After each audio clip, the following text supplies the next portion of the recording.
Oh boy, we're streaming, we're live. Intercedence at its best right here, guys. We are currently reforging the way that the world works. Let me actually let you guys hear this nice snow. I certainly do love it myself. So I will let you hear it as well. But so chat, today what we're doing is we are practicing the art of intercedence. In fact, we are advancing with it very grandly. As you can see, we're making the 667th fork of assembly script here. So we're going to call it the intercedence language, of course. And the reason for this is because we are actually the pro masters over here at Lunacornia Incorp. At repentance to Jesus Christ. And learning from our mistakes and solving our sins. Because we are perfect and flawless over here where we work at Lunacornia Corp.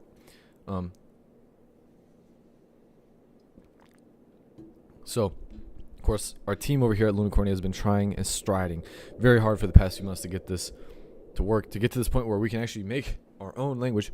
Of course, you guys know exactly what we're doing. However, this is unfortunate ends to a painful means that we were having to deal with before. However, now we no longer have to deal with because we have found the answer here, which is intercedence lang. I'm just kidding, by the way. This is a temporary language, of course. I'm trying to make a fork of assembly script here after all. Of course, I'm going to have to make updates from this to the TypeScript extension for Visual Studio Code, of course, as well. But right now, we're worrying about getting the syntax parsing for this to work properly. Not necessarily so much the syntax highlighting. So you can see, we already have slightly modified syntax highlighting on here. However, it does not work. So we're going to modify the intercedence language here. So let's go ahead. We are going to go ahead and open this in the GitHub Desktop Explorer. We're going to clone it into projects/intercedence. We're going to go ahead and get right started on our repentance to Jesus Christ for our sins and all the horrible errors in our ways that we have undergone over the past several centuries. Of course, several meaning more than four here. That is technically the real definition of several, but we will not get into that right now. So it appears we have already cloned it pretty fast. If that's true, let's go ahead and try to open it here. I'm not sure that it would ever open that. I'm not sure why it would ever open that fast. But if it does, it's perfectly fine. So of course we just have to do an npm install and then an npm link. I'm not quite sure why we have to do that here. However, of course we'll find out once we start editing the project. We don't know much about this project here at Lunacornia yet. We're just getting started so we can get a language under our feet here. And then of course we're going to get more deep into it later. However, that is most clearly not important right now. So what we're going to go ahead and do, however, for the time being, is we are going to go to our user settings here real quick. And we are going to, in fact, remove the TSDK that we have set here. Just because I do not wish to have this be edited at the moment. Because we don't need that. So I just don't want to have to deal with whatever their syntax is here at this weird group of people that they have going on here. No offense. You guys are really cool. I'm just saying you guys made a really cool language. But they're definitely a weird group of people. But we'll have to explore that as we go along, as the time goes on, as you know. However, that's not going to be an important thing for now. So we're going to go and get started on the... Okay, and it has added our packages. So now let's link them. Cool. So that should be it, I guess. It looks like this is a very small project. It's a very nice project as well, too. I'm not even going to lie to you guys, okay? I'm not even going to lie. We might as well go ahead and try to go in here into the try parser and see if we can actually do what I wanted to do earlier before. And I just love how they do token dot instead of syntax kind, like fucking Microsoft wants to do over here. However, they do have a nice little return try statement or null. Looks like going on here with the try statement. Let's put this in full screen for you guys watching at home. I don't like to do that normally, but it's okay. You guys are watching. Maybe, and I just like to make sure that you guys get a good experience just in case. So you can see here it says add to try, and then we have a statement, and then finally and then a statement. However, of course, we're going to change these to embedded statements instead of block statements. So let's come down in here. Just to, again, make sure that we can do this. See if any of this actually works after all. So you can see here it requires a catch. However, they do not do this in the Microsoft kind of fashion, which is very interesting. And I don't like how they just check if it's not a token and throw an error. They really should just say like, okay, parse like a statement, right? So that's probably why there was such weird errors when I was building this before. You guys can actually see what I was experiencing here with that. It's very now what's going on here? What just happened? Did I fucking accidentally delete something? Oh no.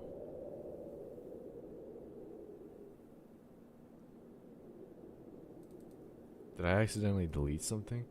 It's okay, guys. We can globally reinstall the package here. So I will go ahead and go into assembly script, and we will go into getting started here, and just do the and globally globally install assembly script here. I'm really not sure what I did there, but we are gonna just oops.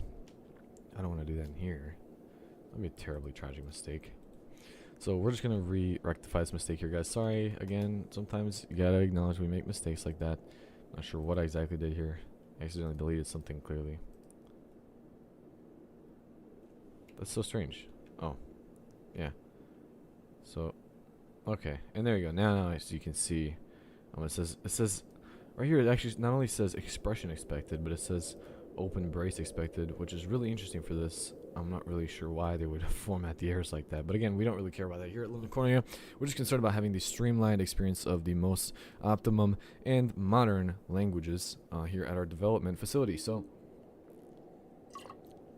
we're going to get started. Just convert this to a statement parser without the brace here, which is really nice. This is actually better than the way Microsoft does it, which is by actually parsing a block, which is a whole function that is way too advanced for someone like me to deal with. This is the way I would write a parser, literally just saying, hey, parse the fucking brace and then parse a goddammit statement regular. So that's really nice that they do that. They don't overcomplicate things with things like parsing subroutines such as parse block, which makes absolutely no sense. And there's a bunch of other advanced shit that goes into that. I'm not just saying that because they have that. There's other. In fact, I might even as well go ahead and might as well show you guys the experience that you have to deal with that over at Microsoft. And I'll show you within the parser.ts in their parser class here.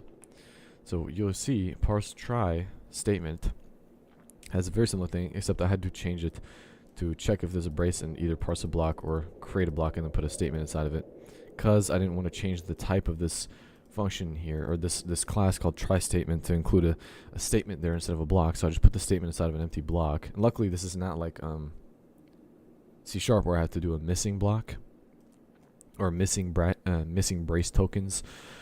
I can just this is not what this is talking about, by the way. Missing tokens in the C# region are known as just simply to be the things that don't exist previous to coding, but you want them to be representatively be there. Here it's just talking about whether it should ignore them or not. So as you can see, it actually does some weird things. First of all, it's gonna do that. It's gonna get the start. It's gonna do some other weird things. I don't even know, guys, but the point is we don't need to worry about it. So what we're gonna do here is simply just parse a statement. And so what we can do for this is we can either parse a statement or parse one statement, or maybe even we can just parse a statement and then hope that it allows statements to be included as blocks as well. Let's actually see if that's the case here. Open brace, parse block statement. Indeed it does. So what we can do actually for most of the code probably in this entire parser is just ignore this and just say statement like so. And then the finally statements, they can just be ignored. So finally statements, we can actually remove that. And we just say, well, we want a statement for that. So is statement declared further up? It is. However, what is that used for? Doesn't seem like it's used for much.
Anyway, so we shall go in here now and just say,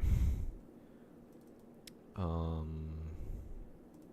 course, we're going to start by saying statement equals null, since that's a bit more convenience here. If statement is null, of course, and then we're going to create an array with one statement in it.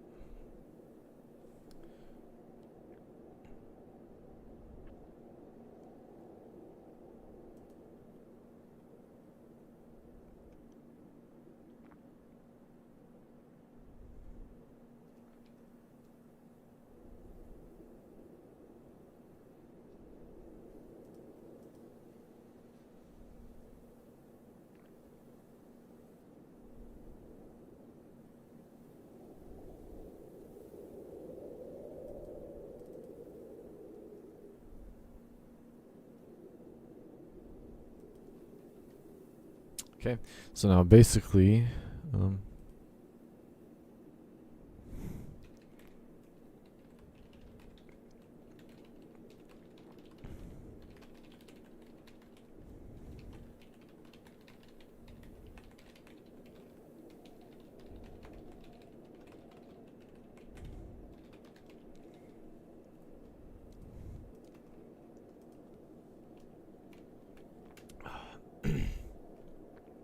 so this was a little bit hard to program here. This was a little bit difficult to code. However, we're going to go ahead and go in here and see how we're supposed to build this.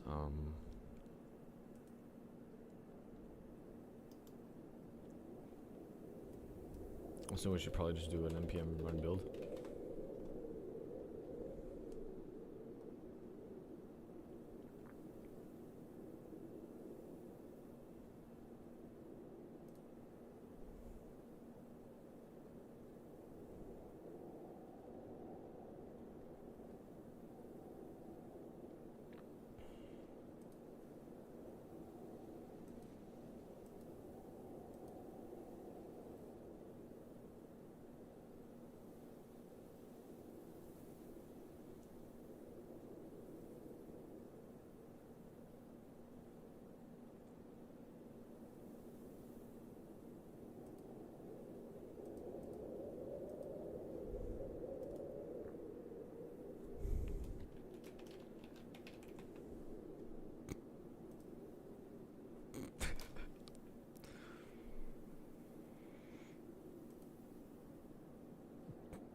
So, so,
Alright, bro. So now we're gonna figure out how to use this.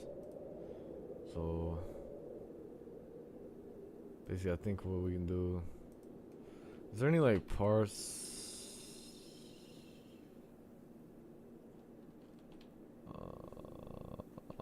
I don't know where the fuck that shit's supposed to be. I'm not gonna lie. Wait, it actually says CLI. Oh man.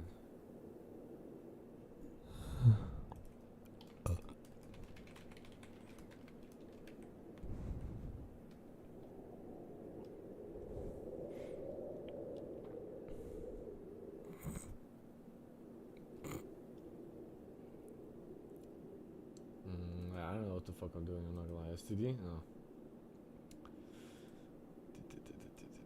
Is it in bin?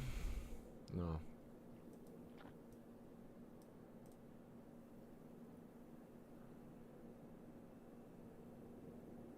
Oh. Mm-hmm. Yeah.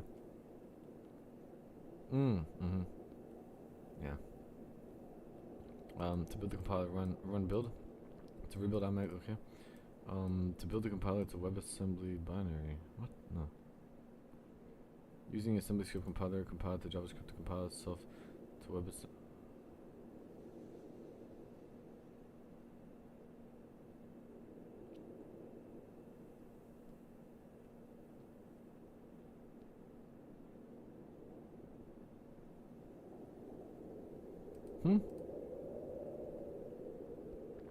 Assembly scripts? Seriously? I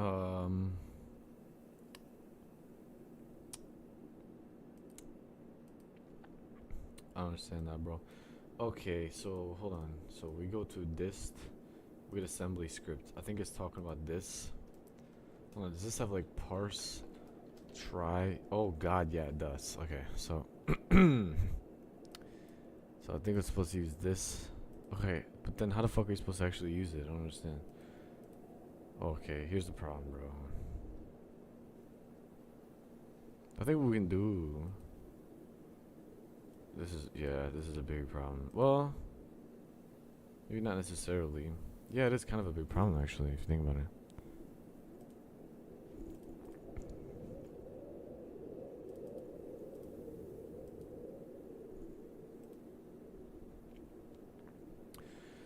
So, bro, here's the problem, man. So we have bin in here, that's fine. How the fuck, what if I want to just simply use this, you know what I'm saying? It's like, this is the build. I mean, this is basically a node module in here. Right? So if I go into reveal in file explorer, this whole motherfucking thing is basically like a node module, right? Because we have bin, dist, node modules, everything, whatever. Like, we have lib, std, yeah. So why the fuck can't I just use this, right, bro? Basically, that's what I wanted. So I think I can just come in here. I can just like use this thing here. So if I go to all the different configs, eventually I'll figure out how to do it. So we go here. I think we have assembly script in here. Maybe not. Okay, well let's try like package.json, right?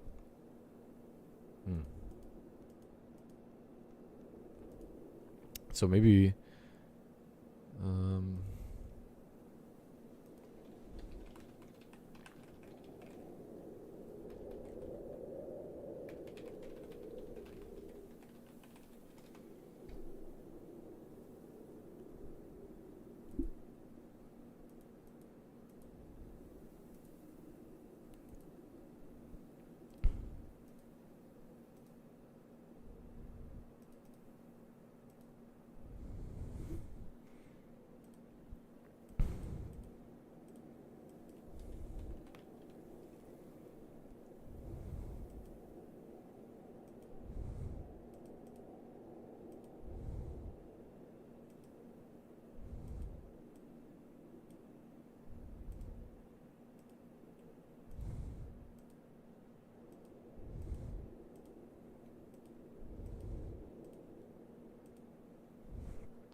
Oh, I didn't even fucking realize I asked a question. Nice, okay.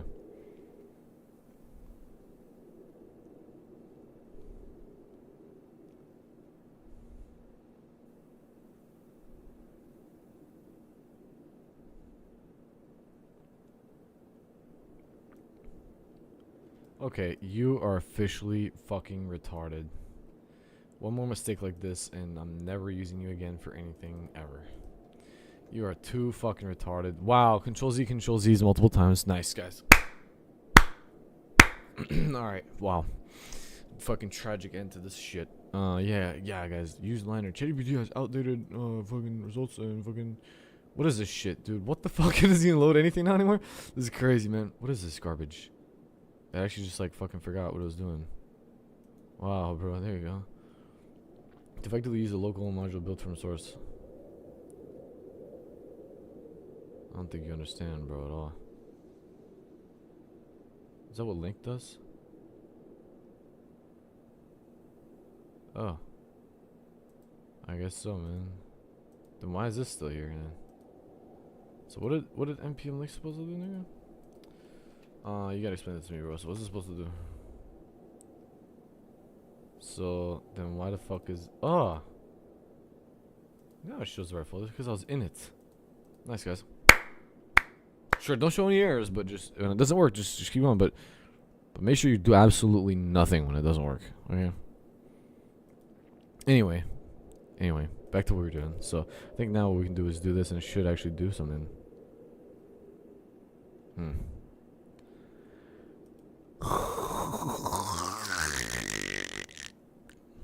think you guys might be a little retarded. I'm just gonna say. Okay, hold on. Like, what the fuck? Where ASC?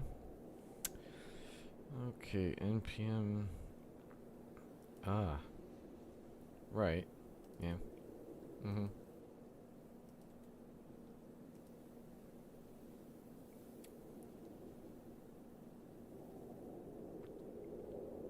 We should call this shit Asperger's instead of ASC. What is this? I don't understand. Like, what? Man, this shit pisses me off. Okay, let's see here, guys. There's no assembly script anything in here. Here's an idea. Maybe what we can do is just echo.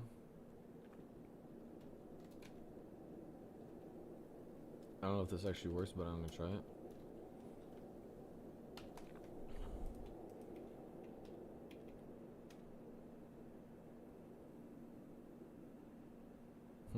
Oh, there you go. NPM. Alright. Roaming NPM.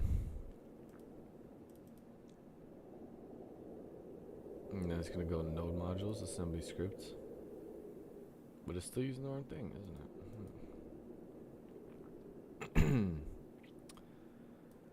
Damn, that's crazy, bro. Damn, D Green, you did this. So let's see if there's any actual tutorials how to do this shit. Bootstrap. To build the compiler to a WebAssembly binary. Maybe we should try it. I don't know. Let's just see if anything we didn't do works, guys. You know what I'm saying? At the end of the day, you just try everything you can do to try it. Just try everything you can try to do. You haven't tried. And then more. Okay. So.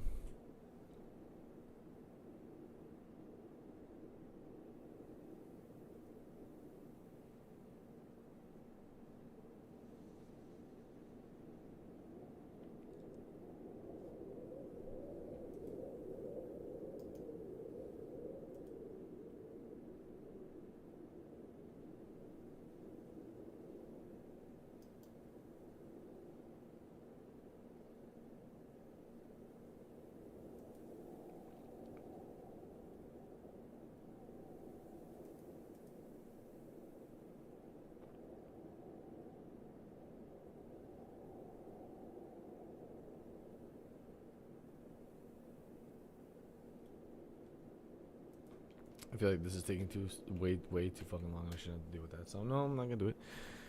However, this says it's technically building shit, so I feel like you should have already built it anyway. You know, just out of curiosity, do we have any actual information here as to how the parsing is being handled, or is it just like kind of doing whatever it wants to do? You know, parse try statement. Parse try statement.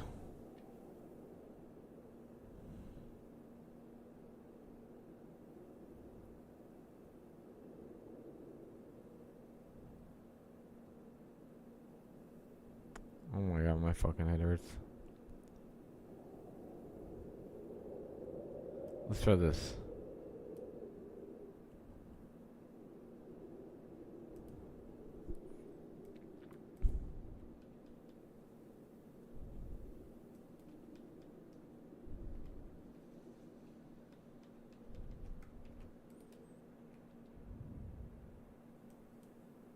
That definitely changed the code.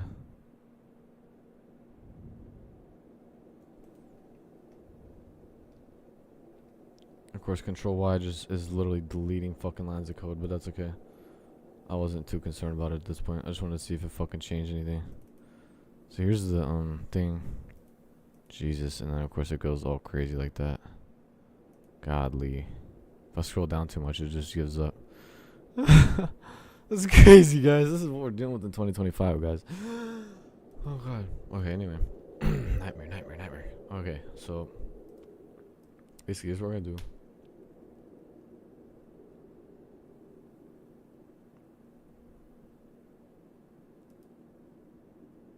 Oh, because I left the error there? My bad, I might be fucking semi-retarded, chat. Because I'm used to using Microsoft shit. This is actually kind of somewhat of a decently good parser. That's what I'm saying. I mean, it's actually pretty bad, but it's almost fucking good, which makes it pretty decent, technically speaking. So you have to deal with it being good. Also, let me fix something here real quick. I'm gonna put this beanie on underneath these fucking headphones because it's starting to hurt my damn ears. I'm not really listening to anything on this wind. So now, chat, we're gonna return the state of the code to how it was previously. So of course this is way more basic way to do things anyway, so we're just gonna essentially do that. We're gonna say, first of all, don't do that. We can just return, we can remove that. We just do statement equals null. I better have a fucking statement and the catch, right? And then actually we should do this statement. Oh no, hold on, what am I doing? Holy shit. Statement, I can't do statement as null, but we can do statement equals null.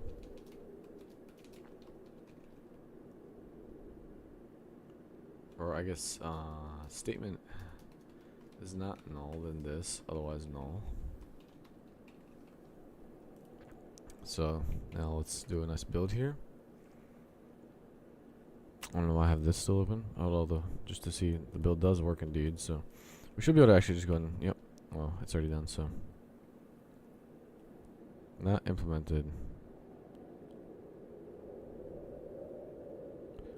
Exceptions.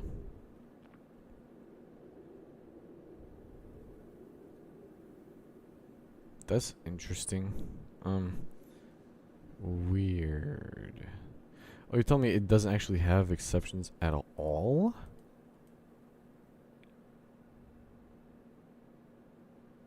So you're saying even like before?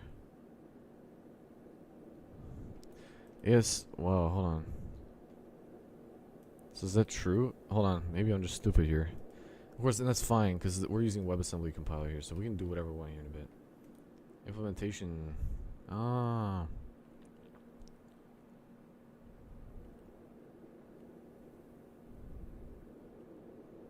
I guess it never really used to do that at all. So what I'll do here, just to make sure that that's correct and I didn't just fuck everything up, we're gonna Control Z back to the beginning. But anyway, this doesn't matter. I was testing, and now we know that this shit does really work really well. That's good.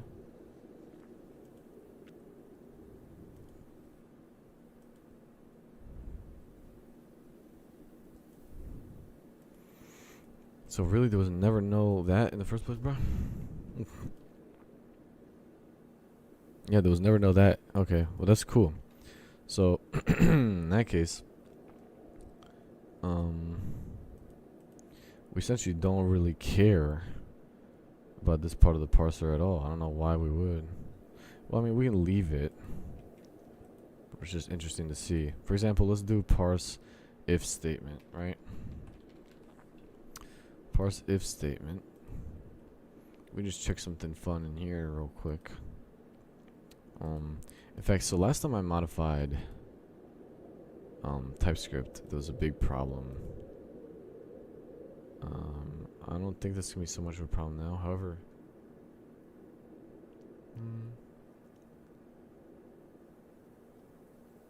well, we don't need to worry about that. What's a better example of something here?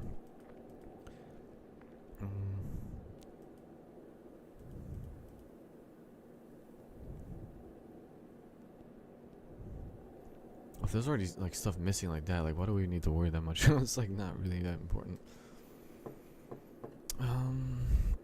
There are a few things we could do. Again, aren't really that important things to do in the first place, but they'd be nice to maybe do.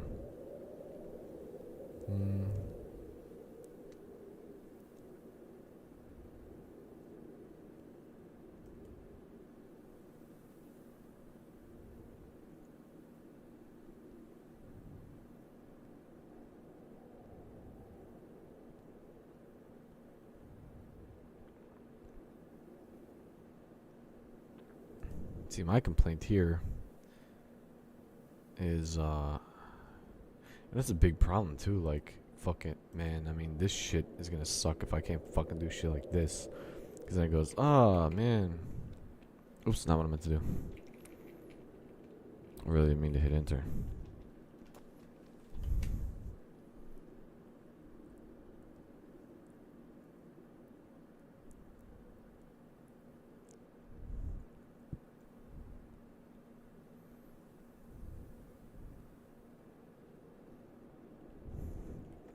I mean, that's really fucking annoying. The fact that, like, I didn't restart the TS server, but, you know, I should be using the other, parser that I made even in here. So, wait, why is it not doing that? What?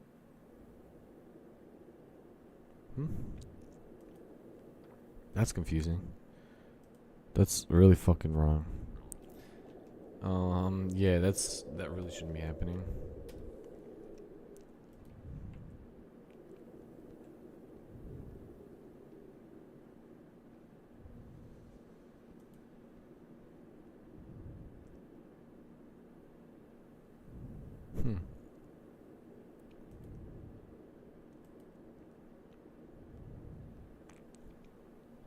That is really fucking strange.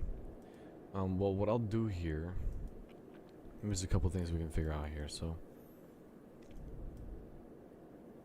let's go to Boolean engine again. We do like parse try statement, for example. And okay, yeah. So now we'll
oh, this is really weird.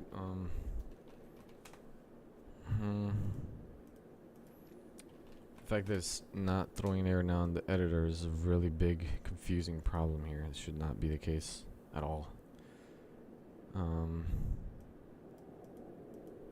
Yeah, that's super odd. Well, let's restart TS server.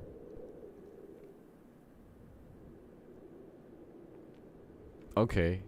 Yeah. So it's like still using my weird parser here, even when I have not set that anywhere in here in the project, nor in the user settings. So I don't know why the hell it'll do that. I guess because maybe I did that. Reset setting. Reset setting. Come on. What the fuck? Don't apply to all profiles? I don't know. I shouldn't be doing that either way. Like, what happens if I, like, put it back to how it was? And now hereby again. I mean, this really shouldn't be happening. It's just so odd that that would ever happen. And now what happens if I restart the TS server?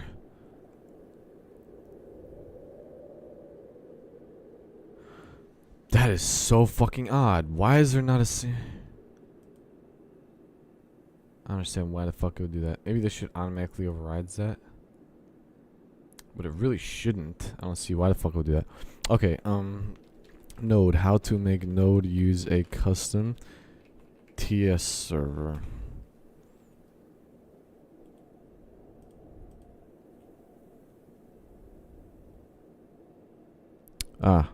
Well, Node doesn't directly use a TS server. You can customize TypeScript experience in Node.js using tools like TS Node and configure it. Huh? Well, okay, yeah. I mean, we have that in here, so sure. You know, let's just go for that. But, again, it really still shouldn't be doing that. Okay, let's just do it. TypeScript. No, that's not even a thing here. What are you asking me to do if that's not even a thing? TypeScript is not a setting, you fucking asshole. What are you talking about? You guys are like retarded or something, bro. That's insane.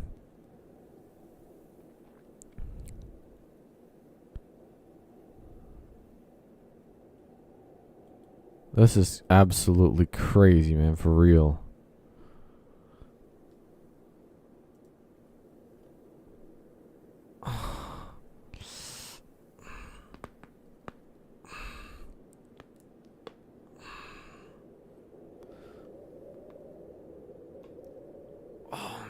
This is a problem, bro. Okay, like for example, is there any way that I can discover like...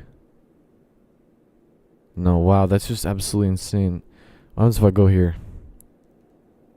No, I mean, that's just like crazy.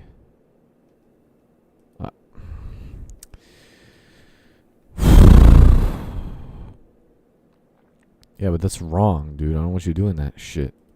There's no error here in the fucking editor because I have a fucking custom thing. That's wrong. I don't want you doing that. And what's so complicated about the fact that I don't want you doing that? Specifies additional options related to the internal TS server process. No, that's not even what I want here. This is insane.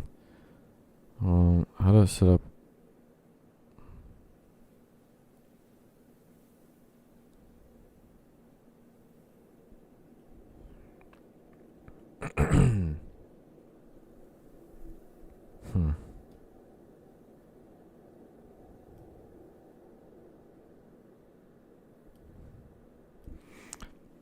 How to change the path to the installed TypeScript in Node.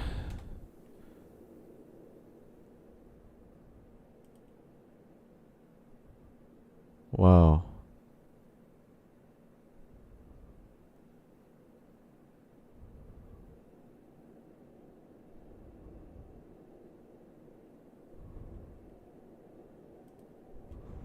AI overview is getting better and better. Holy shit.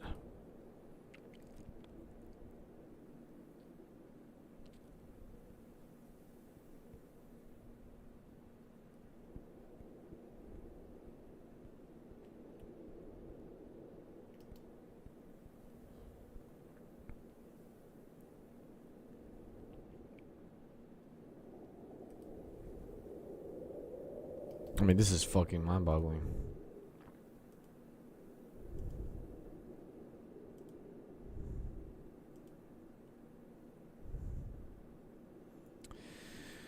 Can you by any chance help me understand where the fuck it's even getting it from in the first place? Where's it getting TypeScript from at all? Like, we don't even have TypeScript on here. Look. Like, I don't understand. npm tsc. No, it doesn't even, like, have it. I don't understand where you think you're getting it from. Like, what? Like, I really don't fucking get it.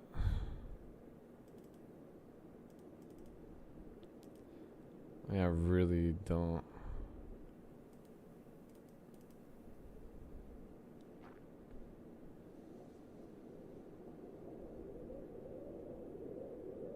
This is so shocking, man. I really don't know what to say here.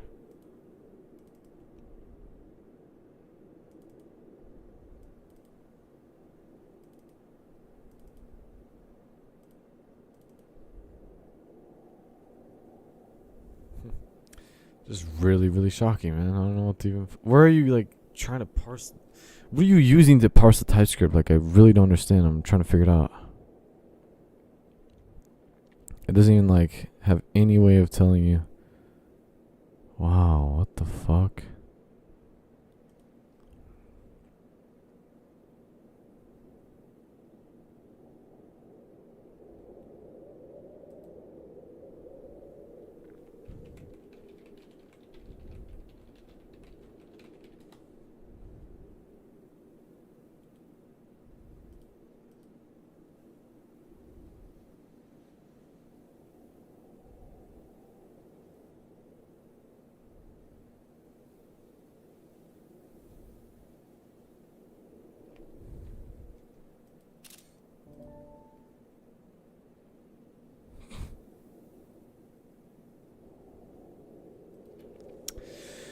Yikes!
That's insane, bro. I just don't fuck. That's insane, bro. So if that argument's wrong, then why the fuck are you just going with it? Bro, I really don't fucking get it, man. I'm really trying to understand how you guys can be so pathetically stupid and still make the same mistakes over and over again and still say you're trying to fix and improve your ways when you're not. That's fucking sad, man. You guys are imbecilic at best, dude. No, I don't want a command. I don't want a command. What if I want to run some shit? No, you're fucking insane.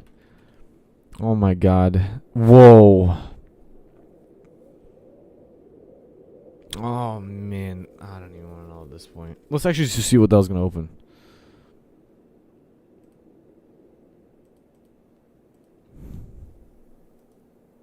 Oh, cool. This is the thing here. So that's it. This is absolutely it. Okay. Alright. Change. No. Change. Change. TypeScript. Path. In. Node. JS. I don't think you fucking get it. No matter what I try, it just doesn't fucking get it. It's actually crazy at this point, man.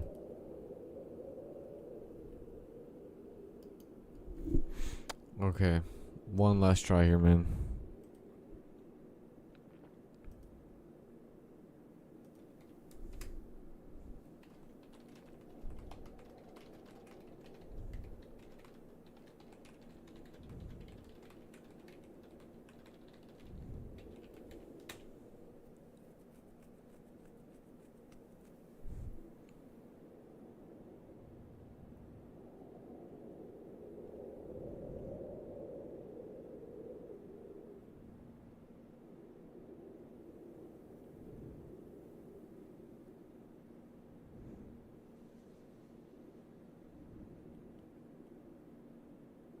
Okay, here's an idea.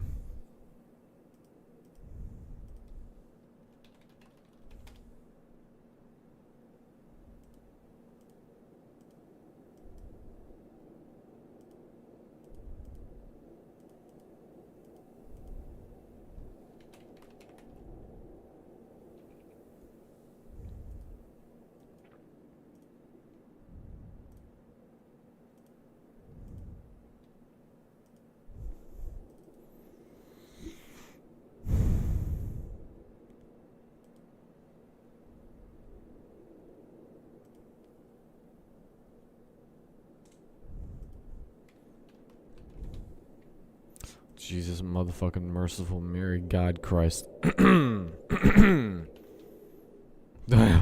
That's crazy, bro. I literally can't believe it anymore at this point. Oh my god. Okay.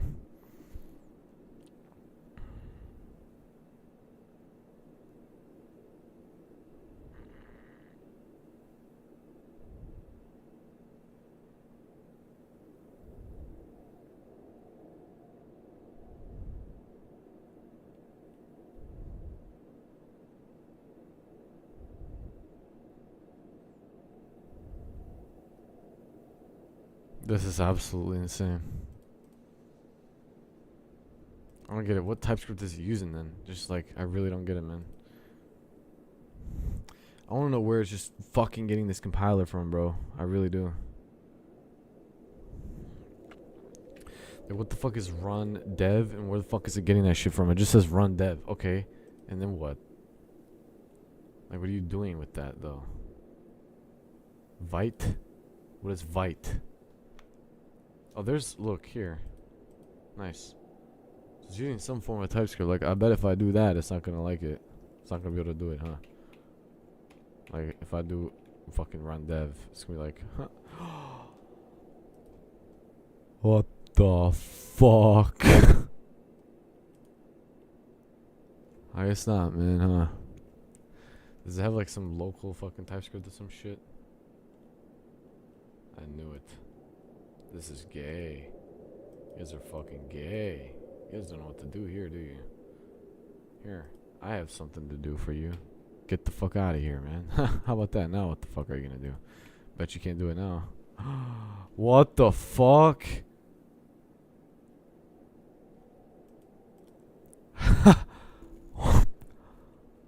Oh my god, what the fuck? How's this still building if there's no TypeScript? I genuinely don't understand, man. There's no TypeScript in here. Nah, I really don't get it, bro, for real. I'm starting to get so shocked. I don't understand, like, what the fuck? TypeScript. Nothing. Nothing at all. Is there anything related to TypeScript in here? TypeScript? No, nothing at all. Alright, so where the fuck are you getting it from then, dude? Can I know that by chance? Doesn't have a TSC thing or anything. Like, where does Vite or whatever get its TypeScript from?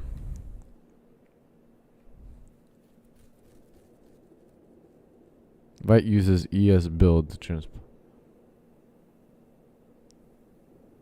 What the fuck is ES-build? Oh god, no, here we go. Oh God Christ, merciful Lord. No, there's no like parser in here or anything, so guess I have to figure out what the fuck this is doing. Yeah, what if I don't want to use Vite? Since that's retarded anyway. Let's go to the other one. Does this have TypeScript in it or something too? If it has ES build, I'm gonna fuck with my mind. Okay. TypeScript. TypeScript. Delete. Get the fuck out of here. We don't need you in here. Now, what happens if I try to do a nice little npm run dev? Oh my fucking god, I hate my life.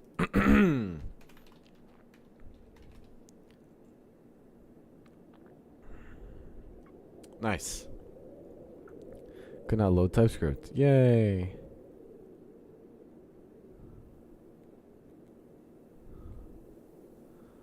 TypeScript is installed globally. Okay. npm link TypeScript. Great. Yep, do that. Yeah. Okay. Did you do what I wanted you to, though?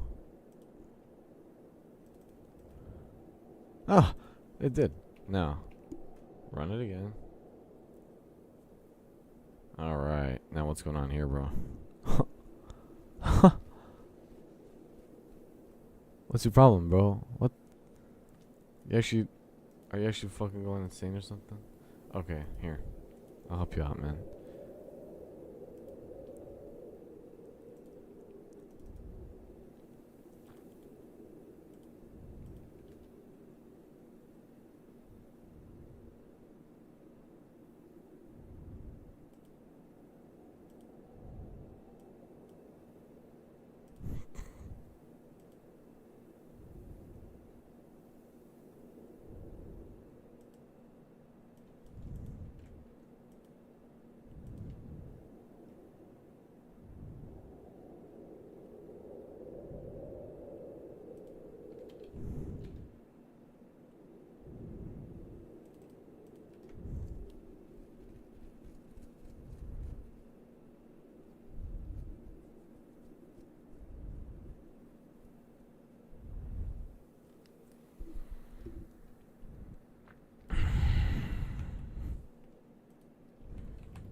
Fuck is TS loader anyway, bro? Here's an idea.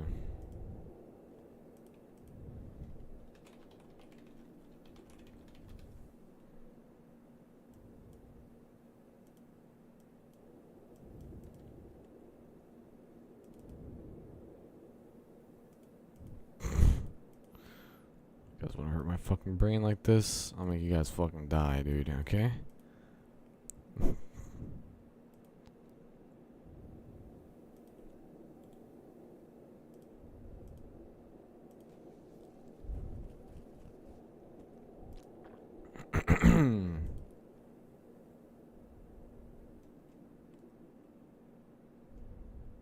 What do you mean it's dissed?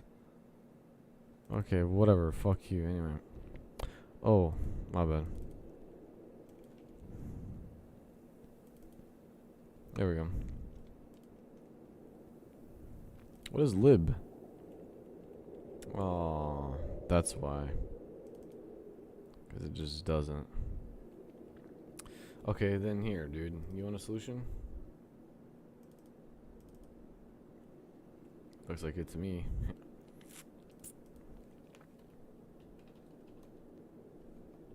Oh, you jackass. Go fucking kill yourself. How about that?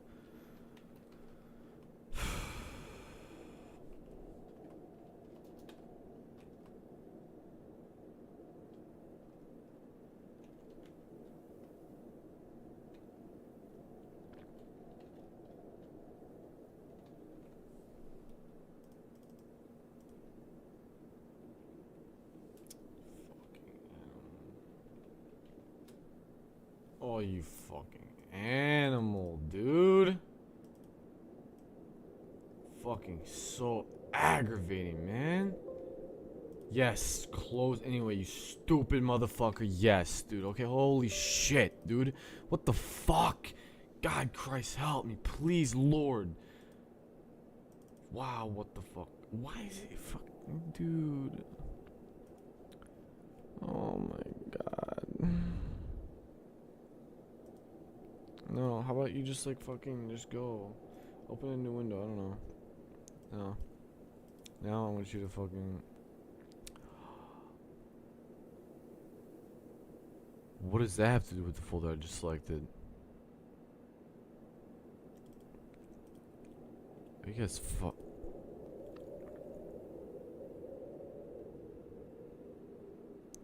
Why is there no open and file location thing in here?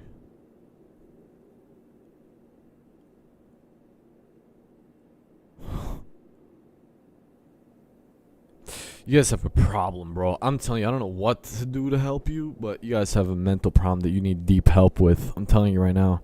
You guys need serious emotional support and mental help. I'm telling you, you guys sincerely need help. You need saving. You guys need saving, bro. I'm telling you for real right now, man. Bro, I'm sorry, but you guys need some sincere fucking saving, dude. You guys need the saving grace of God and Christ. I swear to fucking God, I'm not even joking at all. You guys are fucking just insanely pathetic, bro. I mean, it's actually sad at this point. I don't know what to say, dude. It's actually getting to a point where you guys are just like, actually, what the fuck?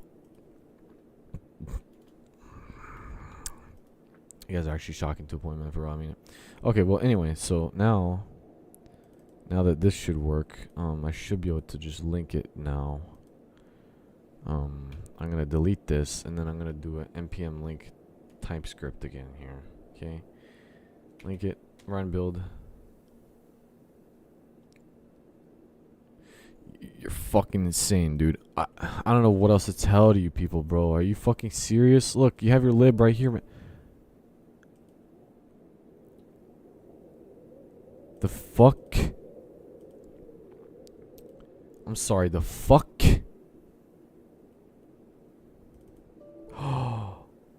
What the fuck? Are you guys insane, bro?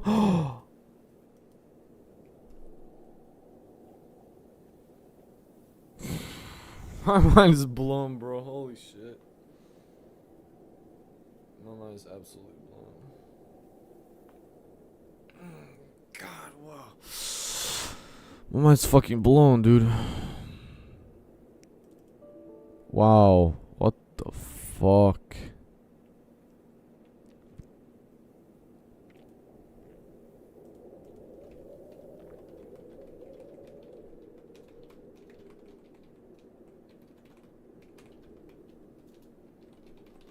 I don't know what else to do here, man. You guys are totally insane. I really don't know what else to do with you crazy motherfuckers. I mean, it's actually shocking, man. No, but that doesn't work, bro. Don't you understand the concept that that doesn't, like, fucking work? I mean, like, what the fuck? Yes, I've got to be kidding me, man. Oh, there you go. Wow. Has to be backslashes, y'all. This is crazy life we live in. Crazy life we live in right now, man. Actually fucking crazy. Has to be backslashes. This is the most crazy thing in my life I've ever seen. Oh no, here we fucking go with all that shit. Okay, I'm done here. This one. Alright, let's read what fucking verse say.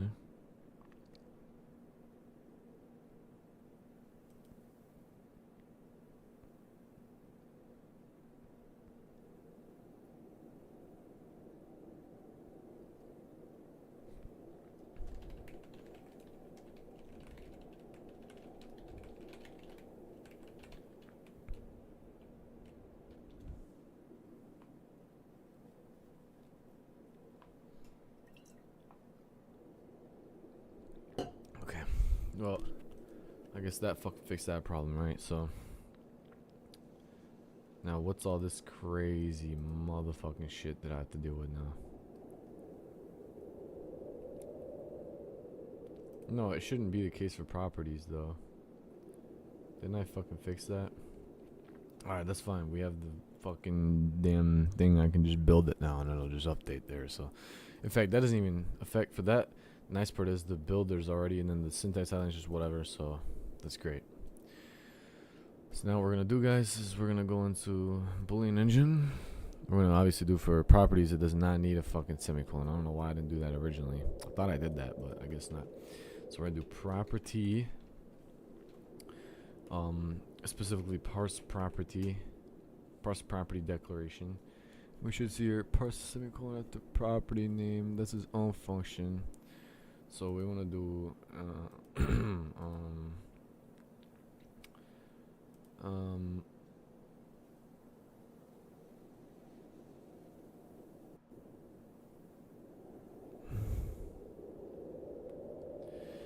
the question is, do we want it for properties? Maybe we do actually, right? Because like, I mean,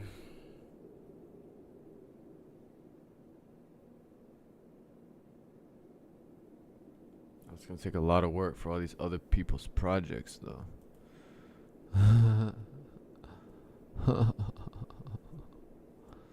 So no, especially because then these are only definition files anyway. So if we make it practically not affect definition files, it's gonna be really nice because there's no statements in there. So we really only want it to be for statements anyway. You know, I don't know why I never did that originally. I meant to kind of do that, but I guess I clearly made a mistake. So we're gonna do try parse semicolon. Is that the problem here? No. See, oh my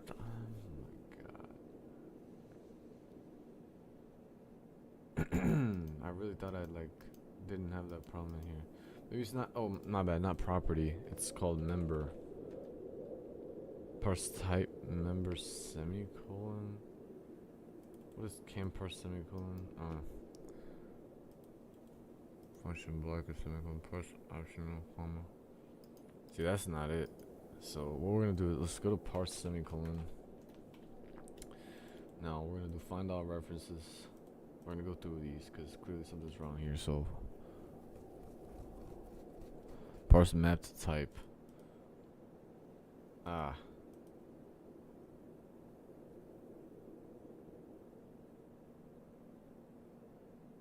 This might be it right here. Then we have a statement there. Statement. Yeah. Parse function block semicolon. Parse variable statement. Parse type alias. Parse. Yeah. Now wait a minute. Yeah.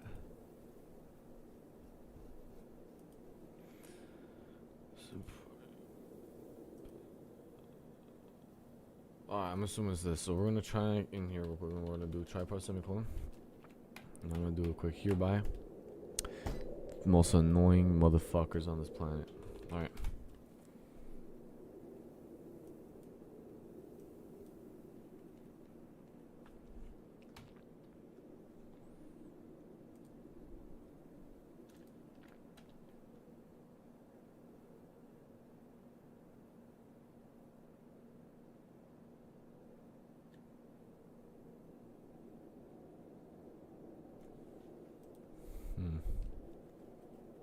Things like this we kind of do though. Export statement. There's definitely less errors than there were before, but not by a lot. The thing is, we kind of want errors for things like that. These are export statements. You know, I want these to have semicolons. Maybe we won't though. Maybe for exports we can kind of let that slide by. Later we'll make it just a nice little warning. So let's just go for export statements. I think that's like somewhere down here. It's further down, it's further down. It's like here. Parse namespace export. Yeah, we can do try parse semicolon.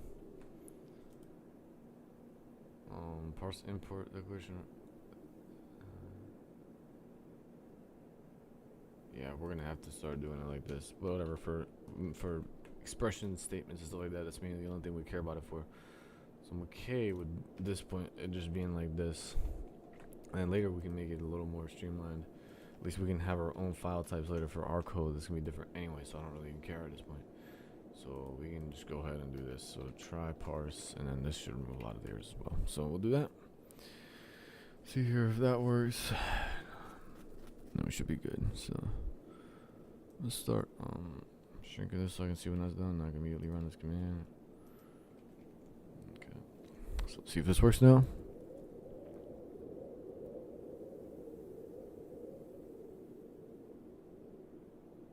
$84 errors still for some reason. Oh, what is that? Like, cause that's a constant.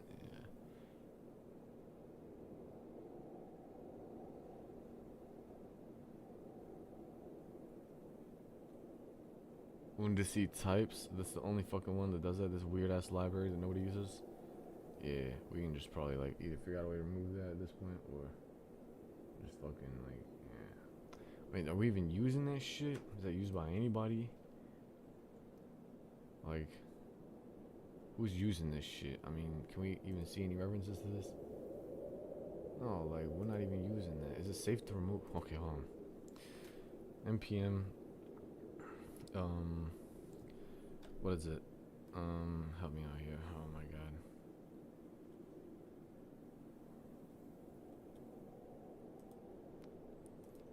npm check usages of package.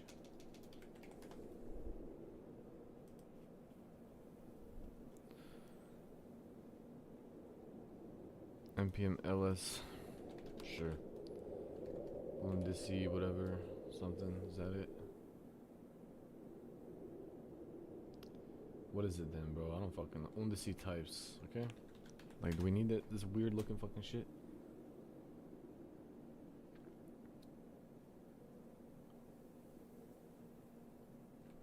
I don't understand. What is that saying?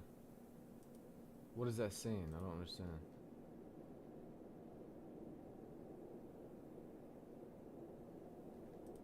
Show me that. What is that? I don't get it.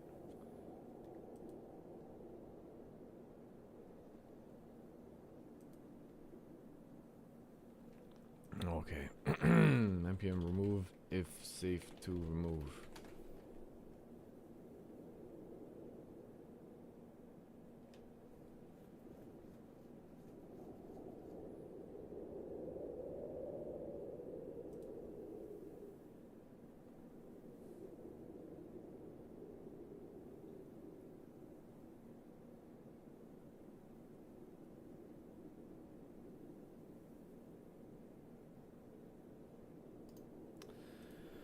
Holy Jesus. Okay. npm. What was the npm check? No? Oh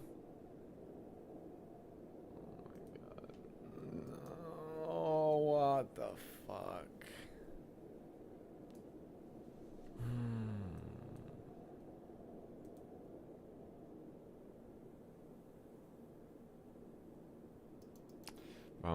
Just like,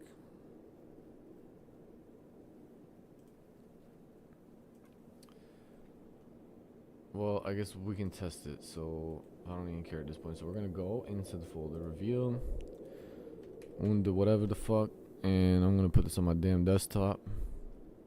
Let's try ever run it again. And if it's good, then it's good. If it's not, then it's not. Fuck you, I don't care. Why do we need something like that anyway? Oh shit, motherfucker. Chill. Why do we need that? Oh, I mean, it says it's fine. So can I run dev? And that's just fine. It says that's fine. So I think we're gonna go with that being good. So is this the like local server here? Yes, and everything works fine. So fuck you, weird package there that nobody uses. Um, so I'm gonna get some water real quick.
temporarily. Or look, we've already made amazing progress, so it doesn't really matter too bad.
Okay, man, so back to the computer whose audio I can't hear. Let's see if we're still coding. Streaming. I'm plugged in my headset, yeah, because I need to go back downstairs. I'm actually currently just heating some silica gel. So I don't want to leave that on the stove and have it blow up the house or something. So I'm going to come back down there in a minute. However, I'm mostly pretty good right now, which is good to hear and see.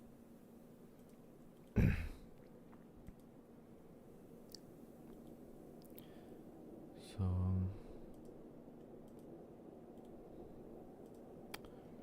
let's just check around here and see. We're just clicking right now. We're just clicking, not really typing so much, not really coding so much, you guys know what I mean? But so,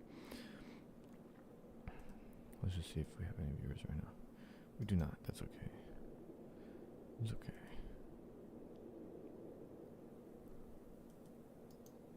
We have no views and no viewers, but it's okay, guys. We're making it there. We're growing slowly but surely, right? So, we're trying our hardest to become YouTubers, and that's what makes us good at this life, right? So now, we'll try our hardest here, so let's continue coding, though. And essentially, we need to start modifying our parsing a little bit, however we really want. And it should update and work.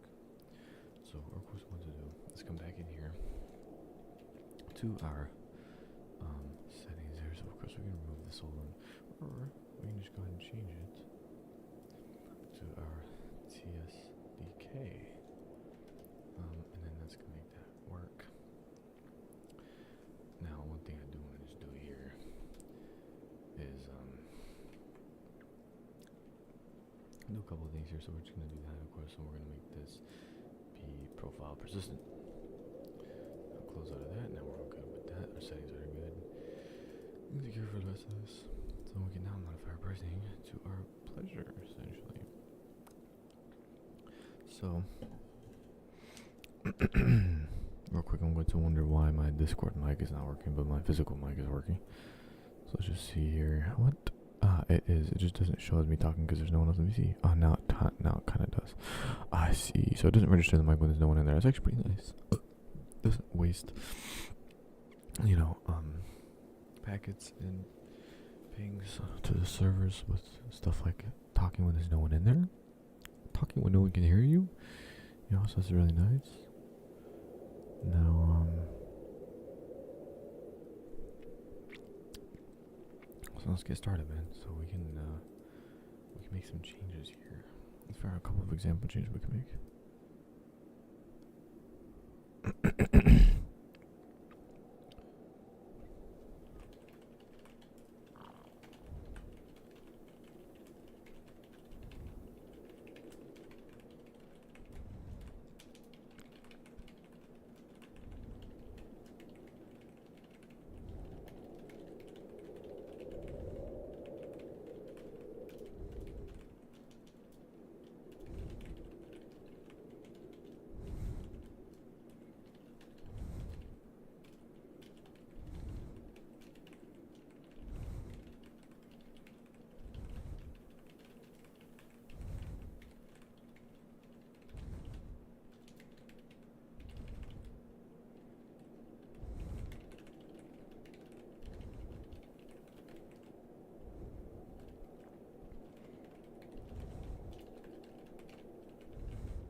Bro, don't you remember that song, bro?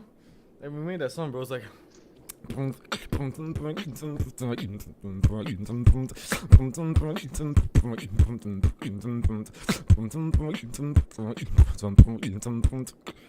remember that song, bro? Anyway, bro. No, I don't. Explain what the fuck you were. By the way, you're on stream right now, dude, but there's nobody watching, so it's great. So, dude, okay. Basically, here's the two things that I mainly discovered, okay? So the problem was Next.js, bro. It's really bad, bro. Next is really bad, and we also don't need it for anything, so I don't know why we ever started using it. So we're gonna stop using it now, because we actually don't need it for anything, bro. Okay, and here's the fun part, bro. So listen. So you know there's a thing called JavaScript. Next.js, bro. So there's Next.js, but it's actually, there's also ES. You know, okay, so there's ES Next, which is ECMAScript Next. You know what ECMAScript? Bro, basically C# is actually based off of ECMAScript too. And C++ actually formed ECMAScript. So ECMAScript came from C++, and then JavaScript and C# came from that. So JavaScript and C# are like the children of the same thing that was the child of C++.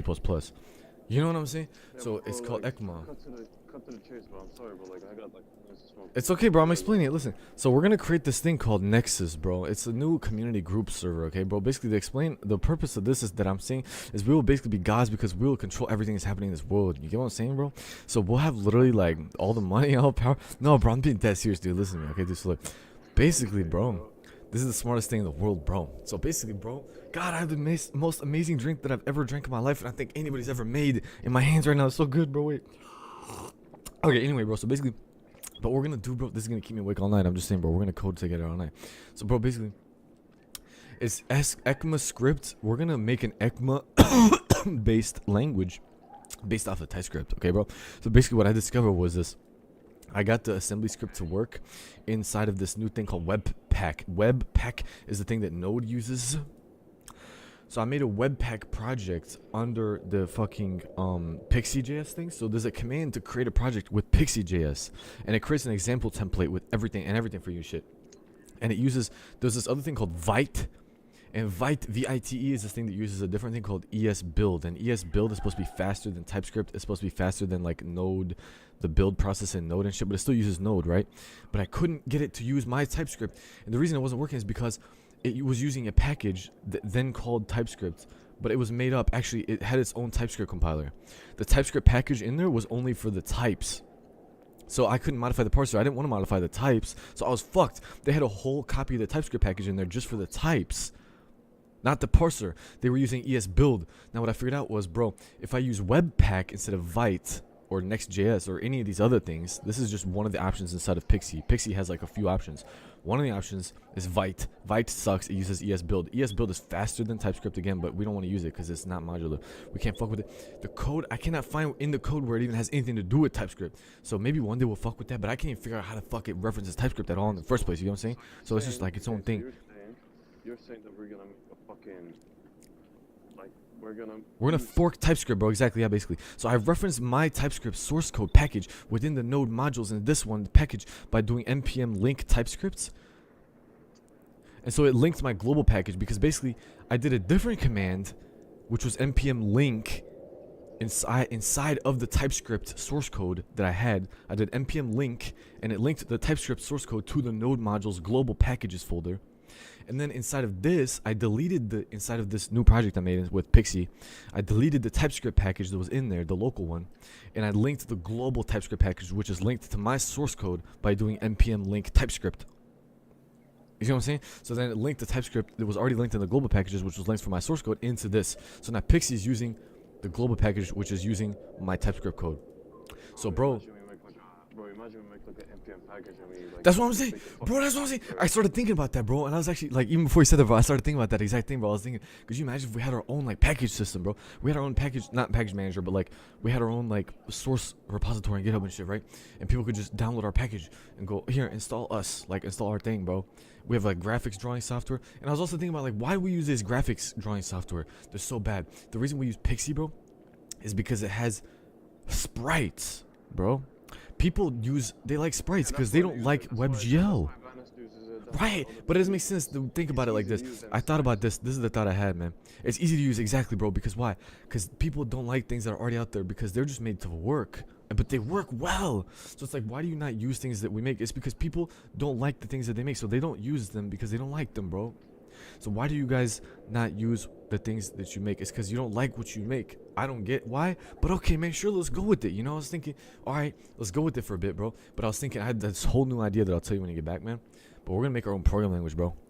Actually, it's going to start as a scripting language, but it's going to be able to compile. It's fine, bro. It's chill because I'm going to be working on it until you're back. Bro, I'm not going to make the programming language, but I'm going to be working on the outline for it and everything. The requirements we need for this project, I'm going to start writing like a bullet point list. Because basically, it's so easy. We just need to think about what we need in the long-term future. You know what I'm saying? Bro, basically, no, like, that's it. Like, basically, we need to fucking make a new file extension that's aside from TypeScript. And then we can modify TypeScript however much we want. Because think about it, like all these node modules are using JavaScript and TypeScript type definition files, the .d.ts, and they have all these types. So if I modify it and I make it so they need a semicolon, bro, all those are fucked now. So I had to remove the semicolon requirement for exports and imports. But there was still this one package that had a bunch of variable declaration and constants. That package didn't work anymore either because the constants needed a semicolon. I was like, fuck. So I deleted that package. Luckily, we didn't need that package for anything at all anyway. It looked like shit. It was literally called undici. Undici, like, you know, in Italian it means 11. Bro, don't worry, listen, man. Literally, this package was so gay. But think about it, we don't need to do this. But listen, it was called undici, bro. Undici types. And it just had a bunch of types in it, bro. I'm like, why do we need all these fucking types and shit? Why don't we just make our own thing? Okay, so we have our own fucking thing. If everybody has that shit, that's fine. That just uses TypeScript, bro. We can have our own, like, side of the world that we go on, bro. You know what I'm saying? Like, the own side of the mountain. Whatever, bro. Just don't worry about it. Look, we're reaching peace, literally and figuratively, man. Don't worry about it right now. I'll talk about it later, man. I know. No, you get everything I said, bro. You just understood everything I said, bro. Don't worry about it. You are overcomplicating for yourself right now. If you think you don't get what I said, bro, you do. Because the thing is, we just need to make a better version of everything that's there, that they have out there right now. But we don't need to make everything that is out there already right now. We just need to start by making something where we can make stuff that replaces everything that's already out there, but still use their stuff, which is TypeScript, bro. You get what I'm saying? Yeah. And we can use another version of TypeScript within the TypeScript environment that compiles to WebAssembly, bro, because it's called AssemblyScript. So I can make a fork of AssemblyScript, which I'm already doing. And it's actually really easy. It's actually a nice parser. It's actually a better parser than Microsoft. Because it says on the page it's a different language. It's a subset of TypeScript. And it is, bro. It has its own parser. But it's supposed to be compatible with it for the most part. I noticed they don't have exceptions, bro. They don't have exceptions, bro. The try-catch doesn't work in AssemblyScript, bro. I tried it. When you compile it, it says, no, you can't use that. So imagine if we had our own file type where instead of tricking you into thinking you can use a try-catch, and then when you build it, it says, no, you can't use that. It actually says, bro, there's no try-catch. Why are you trying to use that? We can do that instead, and then everything is within our own environment. It's not a glitch in the matrix, bro. It's not like a trick of your perception where it's just like, is this TypeScript or not TypeScript? Well, no, it's not. It just says .ts, but when you build it, you can't use certain things. Okay, so why are we using AssemblyScript, bro? Think about it, right? So why don't we make our own file extension with the compiler for AssemblyScript, and then I make the parser from Microsoft TypeScript be able to be compatible with that. So we do, think about it. So we do TS extension, and then AssemblyScript has to use that. Really good idea. I'm not gonna lie, I know, that's what I'm saying, bro. So then AssemblyScript has to use that new thing.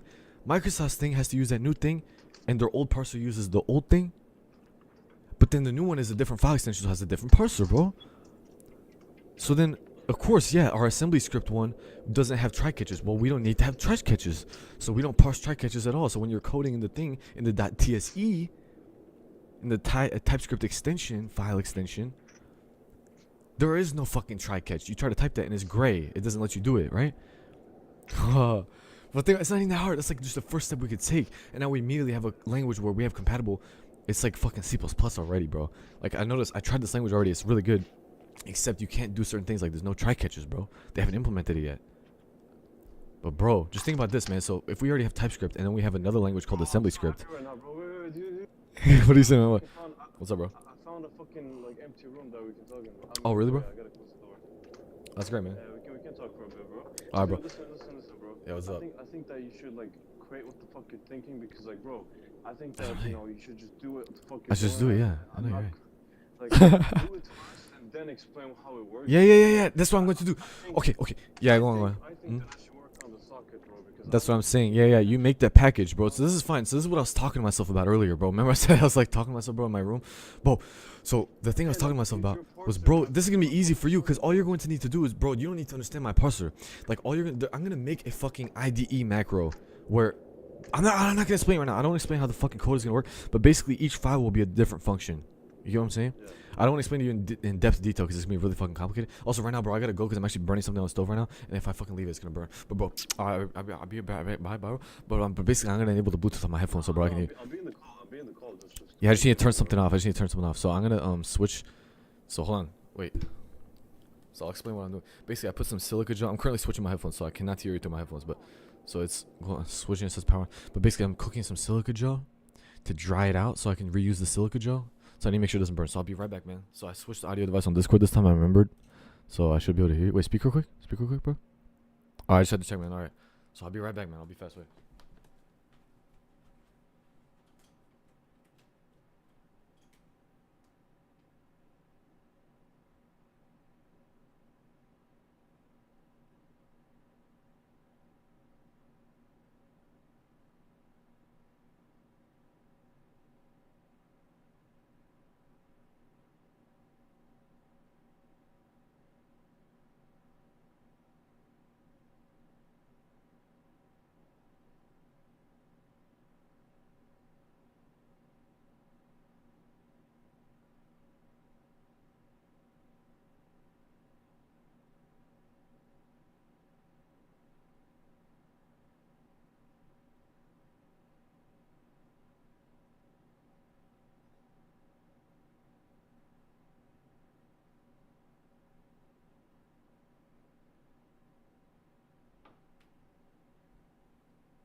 Alright, sir, so I think you don't realize how much I need you to calm down, sir. Because basically, this is actually so simple. Basically, I'm saying, bro, actually, this is so simple. What you're saying is fine because, look, we already need to use a different TypeScript for the fucking TypeScript. You know what I'm saying? So, like, think about it like this, bro. Let me try to get you to think about it. So, like, what I'm saying is, bro, what this project already uses is TypeScript, basically, right? But what that is, bro, is basically, it's a thing that we need to use to reference the website. So that the website can go, we have JavaScript in here, right? Because you already can't reference WebAssembly without JavaScript anyway, right? How does that work, bro? Well, basically, the way that it works, bro, is it goes, hey, here's what's up. By the way, I'm plugging in my headphones right now, so I can't hear you for like 0.2 seconds, I think. Okay, so basically, bro, it's like this, man. It's so simple because the website, hold on, I'm choking on my, my bad, wait.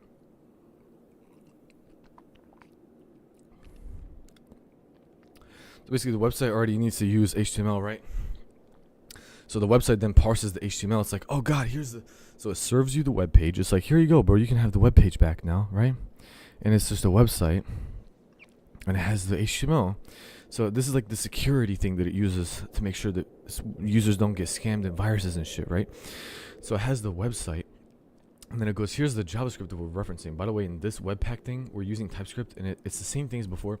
So it doesn't actually compile the TypeScript. It just basically it transpiles it to JavaScript in memory on the RAM, but it does not write those JavaScript files to disk. So it's the same deal, but it makes a virtual JavaScript file, which it then serves on the web page, right? It has to compile it whenever it needs it.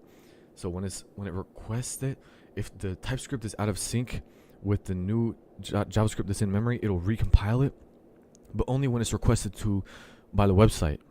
So if someone goes to the website, it'll say, okay, is the JavaScript up to date? No? Okay, recompile the TypeScript to JavaScript. But that's all in memory. So each time you launch the npm run dev thing, it's going to re-cache it. It has to wait for someone to visit the website, and then it compiles the TypeScript, right? So that's what happened, and that's fine. That makes sense, bro. There's no problem with that. The thing that's weird about that is if people want to do things like have WebAssembly modules, they need to basically make a new module that's in JavaScript or whatever, and they compile that, and then they have to call it with JavaScript functions.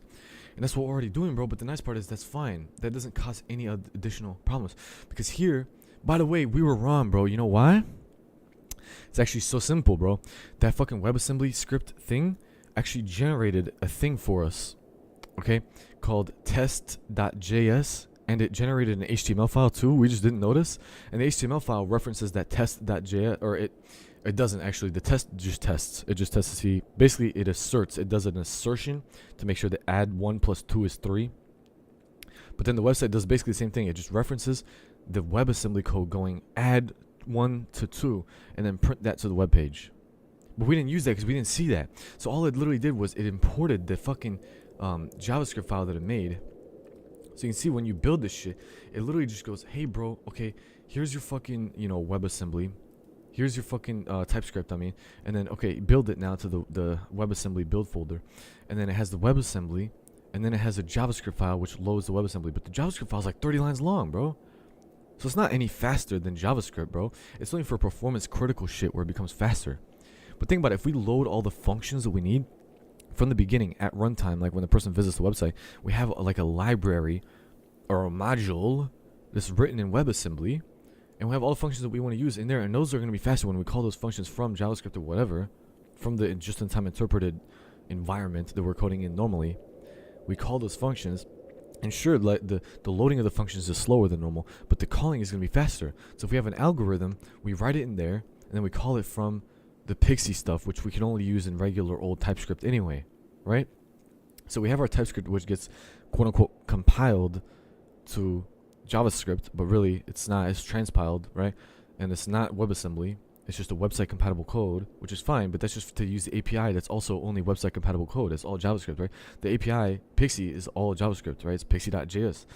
Now, one day we could write Pixie.js in WebAssembly, right? Or we could write it. But the thing is, they don't have async await in WebAssembly. That means they don't have threads, bro. They don't have workers, they don't have threads, they don't have async. So basically everything has to be on one single thread. That's why you can run a bunch of the functions from WebAssembly in the JavaScript that is multi-threaded. So we can have like threads in JavaScript, and that's where we can have the thread manager. We can manage all the different workers in JavaScript, and then just have all the code for the workers in WebAssembly. But we have to still manage all of the fucking threads and stuff inside of JavaScript. But the thing is, Pixie needs multi-threading. So no matter what we did, we couldn't write the entirety of Pixie in just WebAssembly anyway, because it wouldn't work. We don't have the means to do that, at least not right now. It's not easy. We could. Why? So it makes sense to just use the API Pixie through JavaScript for now, at least. Like, who the fuck would care anyway? It's just a little bit slower to fucking load for like a second. Maybe it takes like 2 seconds longer to load. And then, bro, and then everything else is the same because you have to do await app.init. That means you do const app equals new application. That's how you do it without Next.js, obviously. And then you do await app.init.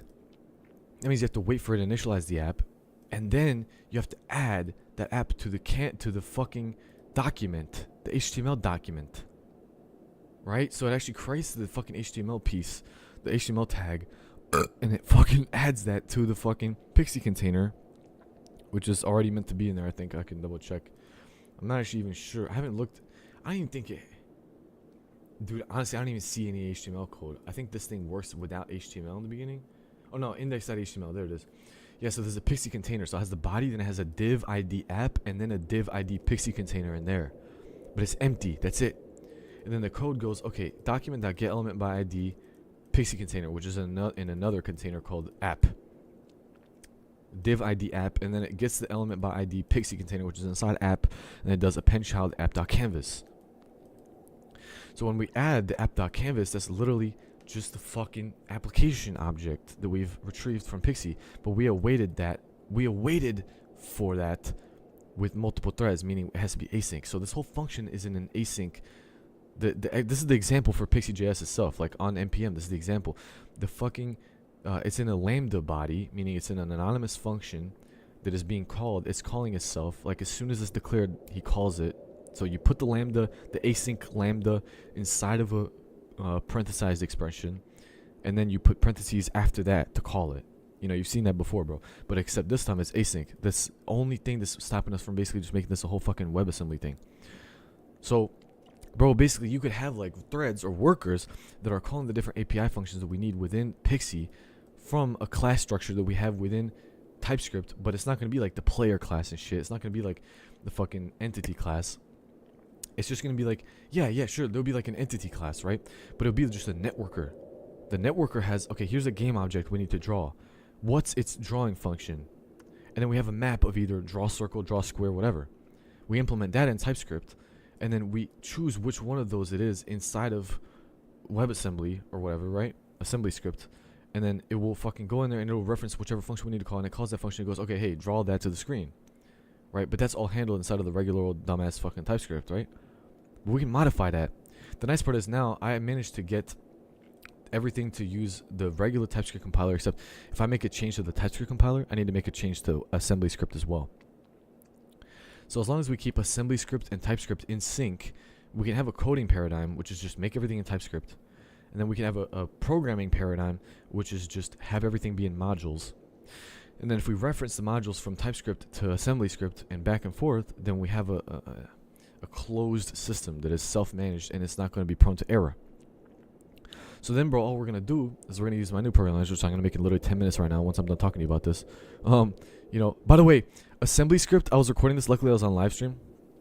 Well, I wasn't on live stream when I saw this, but it was literally the 666th fork was the one before mine, and I made the 667th fork, bro. I'm pretty sure this is a sign, man, because I literally waited all the amount of run of time in my whole life literally just to wait till 666, and I didn't even know about this thing until now.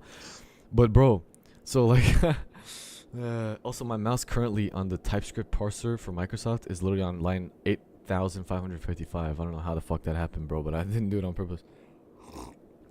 But basically, bro, the nice part is we can make our whole own language. So the parser, luckily for TypeScript, is not that bad. It's not as bad as C# where like everything has to be really inlined and like it has to make sense according to their standard and it has to be like compatible, blah blah blah blah blah. You know, and so like if you mess one thing up with a token, it's like it's not gonna build correctly, but it's gonna parse correctly, or it's not gonna parse correctly, but it's gonna build anyway, or neither. You know, but with TypeScript, it's like everything is like a simple parser, like the parser we wrote, bro. It's literally just it goes parse this, and then parse that, and then parse that, and then parse that. So basically, what it can do, bro, is we can just change the fucking parsing thing. So, bro, like what I'm saying is, it doesn't store the abstract syntax tree, and then reference the code file with the abstract syntax tree to make sure everything is correct. It doesn't do that. So there's no bunch of complicated layers that we have to deal with this. There's just the syntax tree, which is generated from the code file, so we can generate it however we want. And then with WebAssembly, we can generate WebAssembly with our syntax tree. You don't have to make an abstract syntax tree and then make it compatible with JavaScript because you have to output a JavaScript file. So we can have a programming language essentially in here that can reference like APIs that are translated from Pixie.js, just to make sure, like, for example, we can have like type definitions in Pixie.js. If they don't already, I don't think they really do necessarily. I mean, I can double check that. Okay, and they do, so that's nice. So we can use the built-in thing that's already in the Microsoft parser and reference the types in Pixie.js. Now, it throws an error when you try to build something importing Pixie.js inside of assembly script. Okay, however, you can use the types within it. So maybe we can make like a new preprocessor definition called import types, and it's supposed to just do like a .d.ts and not all the TypeScript code inside of that TypeScript file. And we can reference that, and it'll highlight the types properly and stuff. And then that'll be able to use the API for Pixie.js, and you'll be able to call the API that you make inside of quote-unquote assembly scripts from TypeScript, like normal, like we were talking about before. You would call your own API, which would call back to that to make sure that it can call Pixie.js, but it would have the appropriate type mapping. Then we can write pretty much most, if not the whole thing, inside of assembly script, except for the actual API calls to Pixie.js for now, at least, again, until we write our own fucking graphics calling library, which can be down the line way later in the future. It doesn't matter right now. And then that's just going to be basically the whole game engine written in assembly script, or I guess whatever language we want to call it. And so we can call it new C, for crying out loud. I was thinking about the name new C for a while. I think that's a pretty good name. We can make it paradigm based off of C#. I can even import some of the like C# kind of compiler stuff from C# into this new like parser that Microsoft made for TypeScript and stuff, or in WebAssembly and all that kind of assembly script and whatnot. And we can call it new C, because the whole idea is like we have the new keyword and we have like constructor definition. So I was thinking about, so the thing I was actually talking to myself about, bro, I wrote this down on a sketchbook, which I put somewhere over there. I'll get it later. It's really far away, but anyway, the point is I came up with a bunch of things. I realized like, why the fuck do we ever call constructors, bro? So like the way it works is so annoying, because the way it works is you have to, constructors are like a function, bro. Constructors are a function that technically return void, but then they pass you a reference to the type that they just created. But the way functions work is you have to basically you have to push a bunch of variables to the stack, and those are the parameters for the function. Which means if you have another class that you're passing into a class's constructor to make another class, you have to pass a pointer to that onto the stack. Then you have to pass the 3 integers in the constructor to the stack too. And then you have to tell the processor, okay, now jump to this line in the instruction set. Okay, go to this function pointer. It's called function pointer, I think. Go to this function pointer. Okay, or no, it's function pointer. And then once it returns, the way return statements work is the same way. First, it pushes the return value to the stack. Then it does ret, R-E-T, return. If you've ever seen assembly, bro, you know what I'm talking about. It just does ret. Right? Yeah, you know that because we did the fucking cheat engine shit. And fucking, that's actually how I learned that anyway. Through the same thing you did, which was fucking hacking games. And you see it just returns to the thing, and it has the location to go back to inside of a CPU flag. Or inside of a CPU register. Not a flag, excuse me, that's a different thing. But that's how it goes in the first place. So it sets a register to say, go here, here's the function pointer. And then when you go back, it has to reset that function pointer. Go to this location in memory, the same place you were before. Okay. So, and then there's ret. Go to whatever's inside of the CPU pointer, instruction pointer. Sorry, it's called instruction pointer. Go inside of the instruction pointer register, and then go to that location in memory, wherever it points to. Okay. Okay, so we have to do that every single time. So I was thinking, like, I'll get into detail later, but I just want to, like, refresh your brain with that real quick, because I got, like, a lot of ideas, bro. But it started with the idea of this. Like, why don't we just start with the idea of something simple? Like, our namespace layout has to be structured like so. It has to be folders for each namespace, okay? And then if you want a type, like let's say class pig, you have to make a folder called pig in all capital letters. Okay, and then inside of that folder called pig, you have to fucking make a file called coral.reef. Okay, and coral.reef says this is a type. Here's the size of this type, and again, we can have like IDE preprocessor macros to fulfill that for you on its own. Just automatically puts the size of the type based off of whatever fields you add.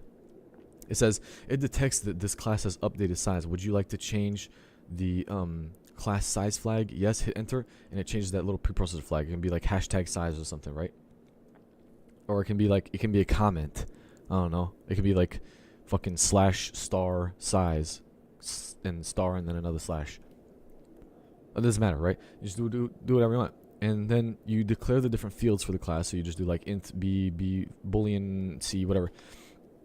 And then that's just that. And then that's all that is just a file that declares variables. So that coral.reef is now the constructor. Everything that happens in there is the constructor. It's a function called coral. Now you want to make another function. You want to make a function called slay pig, because when you kill a pig, it has a special kill effect, and you get to get meat from it that is like, it just explodes or something, right? I don't know, whatever. It's unholy to kill a pig because pig meat is dangerous. Whatever. You have a special function called slay pig, right? So you do slay pig.reef, and that's a function that declares its own variables. Because what is a type, bro? A type in JavaScript, which is the way almost all programming languages do it at heart, is just a function with a function inside of it.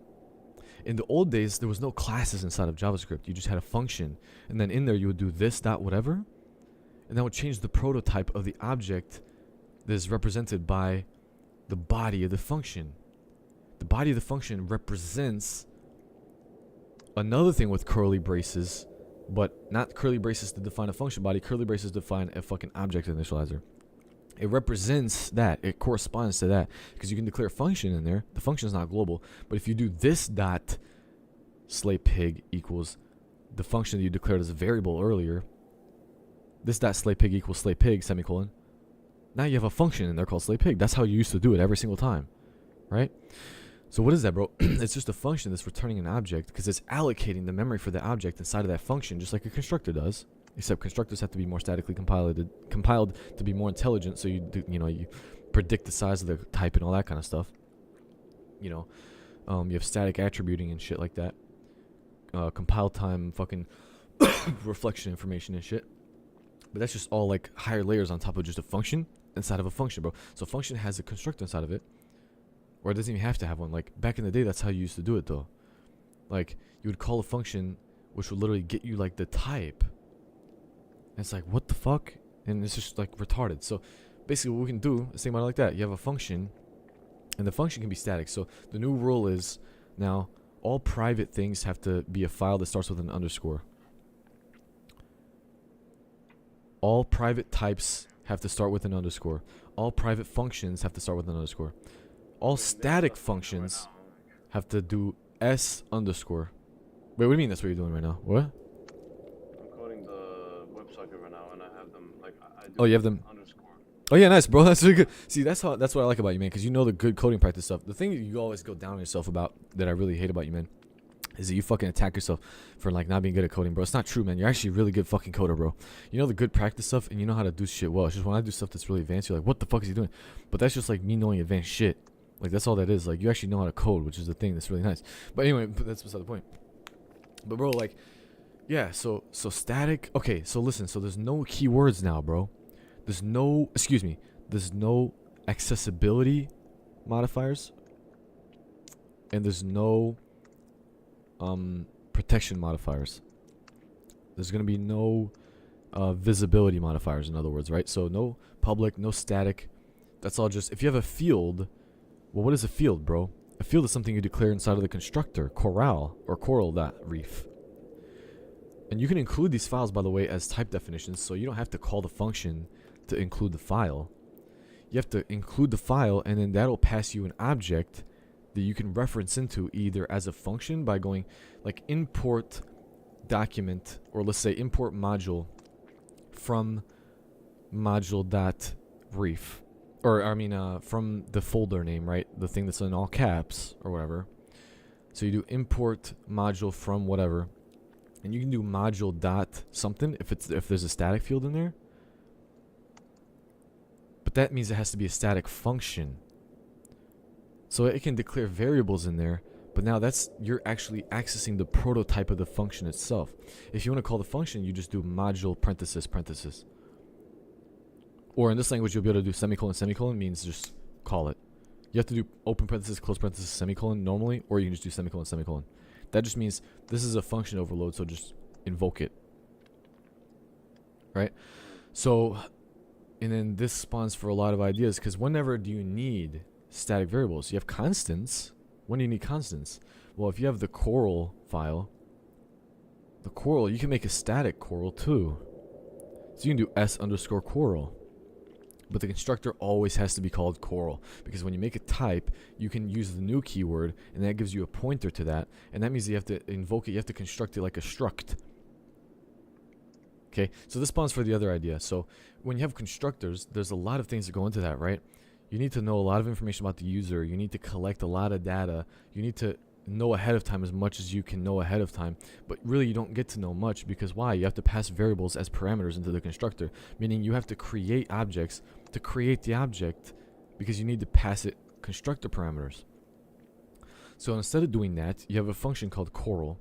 However much data you can possibly perceive about that data struct before you're going to invoke the construction of it, you declare and you construct before you construct that new type. And then that allocator, aka that constructor, is going to expand some slot, some section in memory to be able to allow for space to fit this new object. But preferably you want to already have that data around somewhere. So you want to pre-allocate that. You want to have pointers to structs. So this means now we need to find a really efficient way to do structs. So structs, the whole idea is structs are going to have to be a new programming paradigm that we're going to have to make sure we, fucking don't cop out on, and we make really, really fucking clean and slick and nice and fucking and implemented properly, right? So we're gonna need to really focus a lot of heavy weight and effort on structs. But then, so the whole idea is now structs are native first class types.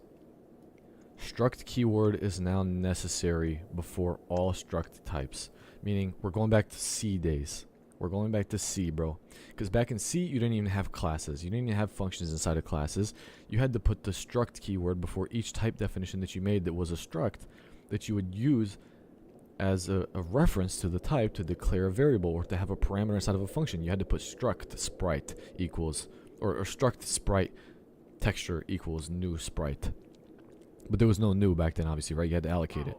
Wait. Are you sure with these modifications you can actually like make something advanced or like maybe? But that's what I'm saying. This is gonna be more advanced than before. Reason why? Because we had things like C before in the past that people still use even nowadays. People use more than even fucking C# for some things that makes no sense to use it for. And it's because you can have this high level way of thinking about things before you even get into the programming. It's like everything has to be explicit and verbose. So one of the main little tipping points here, one of the main values that we're going to hold, one of the main starting points for a paradigm that's going to be crucial to us is one of the main rules. First rule is verbosity over conciseness, meaning everything has to be explicitly syntactical. You have to fucking make everything clear what you're doing. If you have an idea behind what you're coding and you're like, this kind of feels like you're doing that, well, you have to do that. You know what I'm saying? The next rule is conciseness is a rule throughout, no matter what. Everything has to be concise. If you can make an operator for something, we're going to turn that thing into an operator. Okay, like I was saying, invocation with no parameters? Ha! Fuck that. 2 semicolons. That's a new operator. Double semicolon. Okay. The new keyword const bunny equals new sprite texture. No. You're going to have const bunny semicolon colon texture pipe symbol sprite. Let me explain. Right, so actually, do you want to can you look at my screen real quick? Is it easy for you to do that right now? Bro, no. Why not? Can't. Can I text you something? Phone, bro. Okay, here. I'll just text you something. You can see the notification, okay? So this is the example code for Pixie's little like template thing, right? One of the things they do there is they load a texture and then they do const bunny equals new sprite. What the fuck is that? So first of all, bro, that just feels wrong to me. Second of all, I feel like we don't need to do that for a number of reasons. Number one, if we have a bunny and we just found the texture for it, I feel like we can just have the texture be something that's automatically implicit in the fucking bunny. Why? Because, well, there's a texture. We're loading a fucking physical file. We can load the file and then just implicit cast that to a sprite. But let's just say, let's not worry about weird stuff like that first, right? Because that's just some stuff I have in the back of my head. But for now, let's just think about something like, let's leave the const keyword. The const keyword's fine. Maybe we want things to be explicit when they're constant. But we don't want to use const because const actually means it's going to be compile time constant. So we're going to do C# style of doing this. Can you remind me what the fuck implicit means? Because I know what explicit means, but... Okay, basically it means like if you do like int I equals and then a string literal, it'll implicitly get the length of that string. And there's no error. Normally when you do int I equals and then a string literal, it'll have an error. So explicit would be you would have to do a string literal with quotes, like quote my ass quote dot length. If you add an implicit operator called an implicit cast, an implicit typecast operator, that's going to say, well, whenever someone tries to cast implicitly a string to an integer, go ahead and call this function, right? Okay, I get it. Yeah. So you would relegate the casting of a PNG file to the constructor for sprite, right? Yeah. You would just intuitively know that you want to relegate that function call from the function call that would have the texture by calling. For example, you could add, like, in certain files you could allow for special keywords, like for example the texture keyword, and you could just say texture colon and then a string literal. That means load an image. Or you could just have T, and you have different string literals too. So string literals with letters before them. So T quote something .png quote means load a texture, and if you try to assign that to a sprite, it should automatically make that a sprite. Or maybe, for example, at the end you can route it to a sprite, which is what I'm going to show you in a minute here. So this is something that would make more sense to me. So again, you're going to see two changes here. Number one, const to read only, because const, well, I'll explain that in a minute, but we're going to do, let's just say read only. And then it would look like this. So you would have, this is going to look really weird to your eyes here, but you'll see why I'm doing this. And it's going to make a lot of sense because this comes from a lot of functional programming language constructs here. So you can see what I just sent you. I just want you to read that for a minute here, right? Does that make sense to you? Does that make sense to your eyes? When you read that, do you know what that does?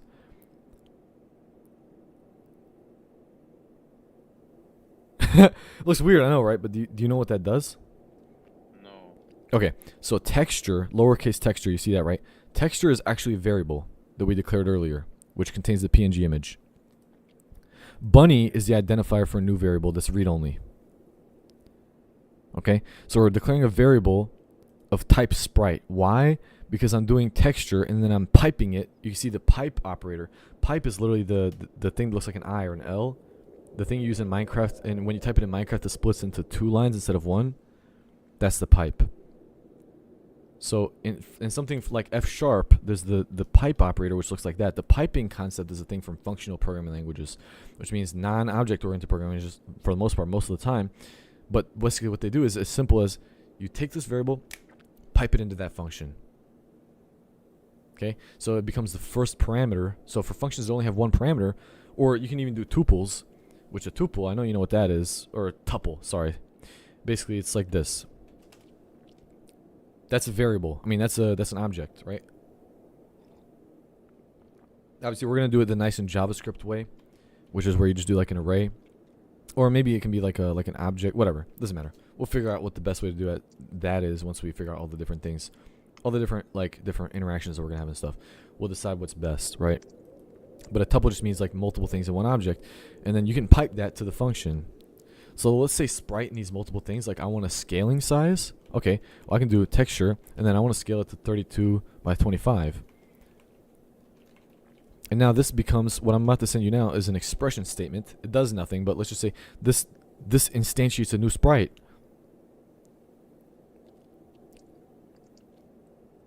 But not really, because we need the colon to make it a new sprite. So that assumes that there's a function called sprite. So that was actually invalid syntax I just gave you. So really we would want to do this, or I guess really we'd want to do read only, again, like read only bunny. And then semicolon colon means new. Because semicolon just means semicolon. And then if you put a colon right after it, that implies you're trying to assign to something new. So it'd be the same as just doing this. It'd be the same as doing this. So I'll send you another example here. So this looks weird, but we can get used to stuff like this over time, and it'll make a lot of sense in programming. It looks weird, like what read-only bunny equals colon texture 32 25 pipe sprite. That means give me a new sprite that's scaled to 32 by 25, and it has this texture. Because you have the colon there. The colon means new. Obviously, that's not how I want to do it. I'm just giving an example so you understand why the colon was there. That's not the syntax we're going to use. But an example of syntax we might use is something like this, where that just means whatever goes after this, make sure that it's a new of that. Because we want a pointer. Let's say that means that bunny is not only going to be initialized, but it's also going to be initialized to a pointer. And remember, that's what new actually means under the hood. New is supposed to be pointer, technically.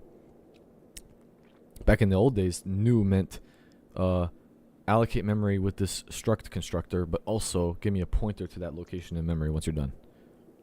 Right? Don't just instantiate that struct and be done. Don't give me all those values back or something, but actually give me a pointer to those. So we'll make that really explicit in this language. Like even C and C++ didn't handle that in the best way. They did something really stupid, which was if you don't use new, it's gonna give you the object into this variable. Technically, it should give you like a copy of it or something, because it's not only constructing that, but then it's returning from that function that you just called. It looks like just a function because you didn't use the word new back then, and it just looks like a function. It's like, what is this? I just called a function, and now I got like a whole object out of it. Like what? You know, it doesn't make sense. So it's like, yeah, I mean, you can do that technically, but it wasn't a pointer. Back then, you needed pointers for stuff like that. So why the fuck did it just have like an object stored in this variable that I got from a function, right?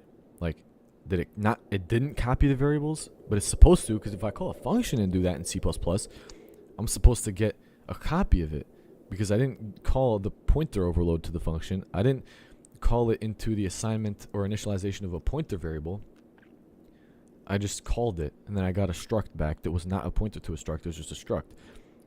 That's how you do it with functions. You'd expect to get a copy from it. But with constructors that were not initialized with the new keyword and didn't give you a pointer to anything, you just expect to get a copy. But it's like, no, here you go. Just have the struct. Let's just put it in memory here. And the reason for that is because they had the stack.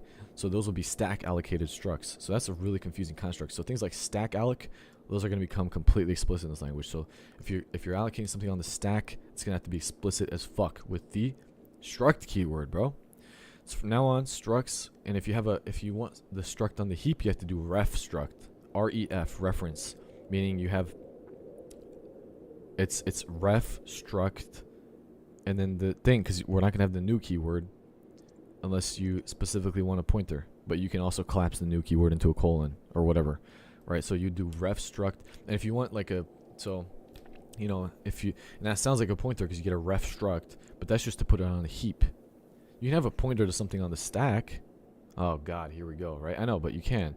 So let's say you want, at this point, let's make it like completely non-stack allocated. In fact, let me check. I believe, if I remember correctly, it was C# that was the mostly stack based language, and Java's mostly heap allocated, which is why I like it so much. I actually really like Java, believe it or not. But let me Java versus C# in terms of stack versus heap. Yeah, so as long as semantics are concerned.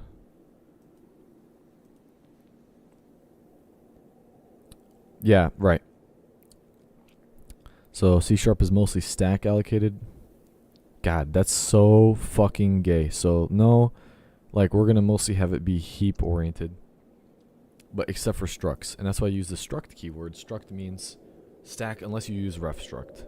And ref struct is only going to be used rarely for making the construction of classes be a lot faster, a lot more streamlined, a lot more inlined, and a lot more modernized. But that's only going to be for our purposes, that we're going to know why that's there. This is why you'll be able to call a fucking variable initializer with ref struct and be like, why the fuck are you doing ref struct? Because people will be so confused because they're used to seeing ref struct on the struct declaration in C#, which also usually does the opposite of that. But whoa, anyway. C# is just retarded, so we're not going to focus on things like that. So what we'll do anyway is focus on just how to make things as fast and streamlined as possible. So conciseness, but verbosity is preferred. But that means we're going to have a lot of interesting operators. Because why not? But the fun part is here, so like, so I need to calm down for a minute here, because I'm a little bit hyped up on this tiny bit of caffeine I just consumed. The whole idea is this is going to be a really nice customized experience for us. But something weird like static variables is going to be mostly eliminated. You're going to have global variables, but why do you need a static variable anyway? You have local variables inside of the file you're working within because the whole file is now a function anyway, so why do you need these weird global variables? So they're not going to be very easy. We're going to do it very similar to how C++ does it, except obviously we're not going to have like headers and implementation files. You're just going to import the file, and it should automatically parse the type definitions in their stuff, and if you want to use it, well, you have to call the module in the file by invoking it. Or maybe we should. I don't know. What do you think, man? Do you think it would be nice to have headers and implementation files, kind of like C++ and C does? What do you think, man? You have to have the header to compile them in there. That'd be nice, yeah. Kind of like TypeScript. TypeScript is mostly optional. You can do it without them. It's a little bit slower, maybe. I'm not even sure. But yeah, okay. Yeah, that makes sense. I agree. Yeah, for like big games or big right. stuff, they gotta code or libraries. Nice to have those. Libraries. Yeah, exactly, you know, exactly. even fucking like file system traversal libraries, or like networking webpack libraries, and like fucking yeah. But so yeah. So what I'm gonna start with doing is I'm gonna essentially see, now it would be nice, so if we can make a fork of the TypeScript compiler from Microsoft, you'll be able to see the changes I make, which is pretty nice, because now what I can do is I can just build it, and then the building inside of Webpack here will automatically pick up that change and be like, all right, update the site and stuff like that. But it'll also use whatever compiler I have without me having to reload anything at all. But Visual Studio Code requires me to reload the TypeScript server for syntax highlighting to update. But the nice part is we don't need that much syntax highlighting, other than just changing how the compiler works to make things really nice. You know, tokens and stuff like that, like operators, I'll make it mostly errorless at first. It'll just be like a raw parsing algorithm. So you just have the operators in there, and then I can change the implementation of the fucking operators. And then when you build, the build will use whatever compiler I made. So if the operator's wrong, it'll show, hey, why the fuck are you putting this operator in my code? But the syntax highlighting will just let you put whatever you want, pretty much, which will make it really nice to develop this programming language. Again, eventually I'll make the syntax highlighting way more like tied more closely into the compilation pipeline and the updating process of the fucking compiler and whatnot, stuff like that. But for now, it doesn't even matter. So what I'll do now, what I'll try to do, what I think I'll try to figure out how to do is basically just allow for a new file extension other than TS. Okay? And then I'll change the part, and then I'll explain to you what I'm doing as I go through once I get a little deeper into the stuff. Because again, I don't want to overwhelm you too much with like the stuff like why the fuck is every function in its own file. I have an idea for that, but it's a complicated idea. Oh, really? Yeah. Damn, bro. It's been 2 minutes since I started, dude. Oh, the class started 2 minutes ago? Yeah. Oh. Alright, well, sounds good, bro. Hey, I'm here, man. If you want to talk, let me know, bro. I'll be hanging out. I'll be around. I won't be doing much, but I'll be doing a lot at the same time, you know what I mean? I'll be just trying to fuck around and see what I can do. Yeah, take care of yourself, man. Wait around. Yeah, it's my last Plus, after this one, I'll be free. I mean, I'm gonna Really? go home as well, so. I mean, yeah. Yeah, it's gonna be like 3 more hours after this class, bro. So, like, Alright. maybe 4 That hours, sounds good, bro. man. No problem, bro. Sounds really good, man. Hopefully I'll be awake by then. I'm gonna try not to go to sleep, but I might be tired. But yeah, I'll see you, man. It's fine, bro. I'm a Yeah. sleep. I haven't slept today, bro. Like, I was Oh. Oh yeah, dude, that's fucked, man. Try to sleep in class, bro. I'm just saying. All right, peace, bro. I'll be here, man. No, actually, all right. But yeah. Good shit, bro. Good shit. All right, bro. take care, son, man. Good shit. All right, see you, bro. Sleep in class, man. That's a good idea. Fucking coding and stuff. Like, actually, bro, that's insane. Like, that would be so I know, bro. fucking nice to have that kind of stuff, bro. Like, do you know how many developers are gonna contribute and like actually? That's what I'm saying, bro. Because think about it. If we make an extensible compiler too, compiler plugins, so people can like not only fucking pull request their own features, but they can put it in their own compiler plugin. We'll make it really modular, so they can make a compiler plugin. They can make the changes they want on their own project, and then they can reference our shit with a pull request after and see if we want to add their features. But otherwise, they can just keep it in their own extension for people to use. So people can still use it even if we don't add their features, which is pretty nice. You know, this would make it really nice for people. And then they can add their own file extensions too if they want to add a fucking another. We'll make it really easy to just add another like dot fuck my ass or dot my ass is quaking instead of dot ts or whatever the fuck. Then they can do that. It's really nice. You know. Oh my bad, bro. I'm burping, dude. Man. Oh shit. Excuse me, man. Bro, I'm not gonna lie, I'm like choking on spit a lot right now. I don't know why I'm like swallowing my spit. It's like going down a lot. It really wants to just go down. Go down my throat. It's fucking hurting, man. Anyway. Yeah, I'll see you around, man. Can't believe you're still on the call with me, bro. That's crazy, man. Bro, I'm in the call because like you can actually talk to me when I'm in the class. It doesn't matter. Oh, sounds nice. Same thing, bro. Yeah. But I won't be able to answer you, bro. That's cool. That's good. I'll be just coding for the most part. So I'm gonna start literally, like I said, with something really simple. And I started just by just trying to see if I can add a new extension to TypeScript.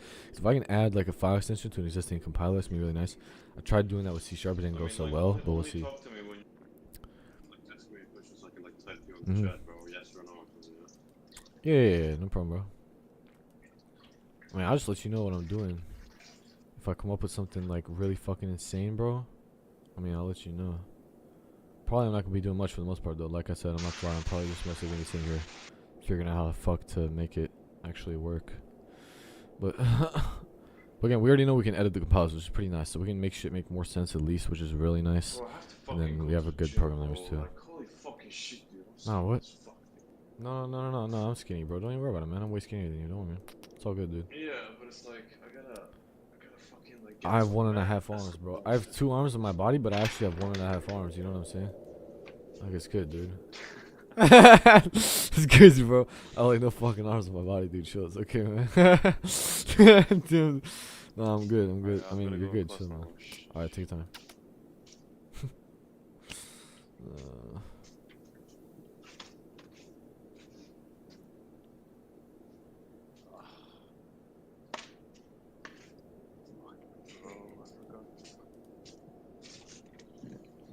Ooh.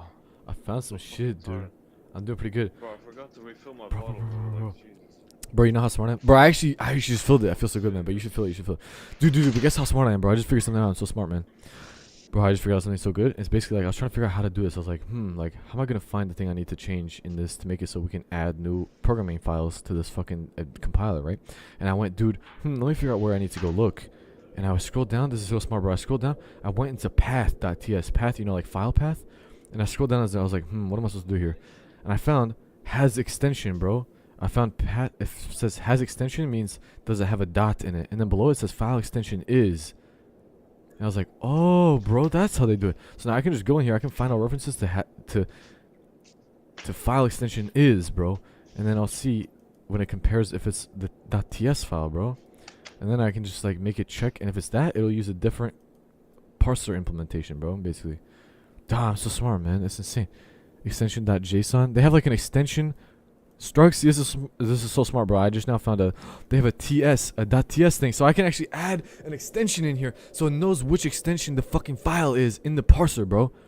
Because the parser, you know, in TypeScript, the parser handles different extensions anyway, right? There's a .d.ts, but there's other ones too, dude. There's actually .cjs, cts, d.cts, whatever the fuck these are. .json, jsx, tsx, you know?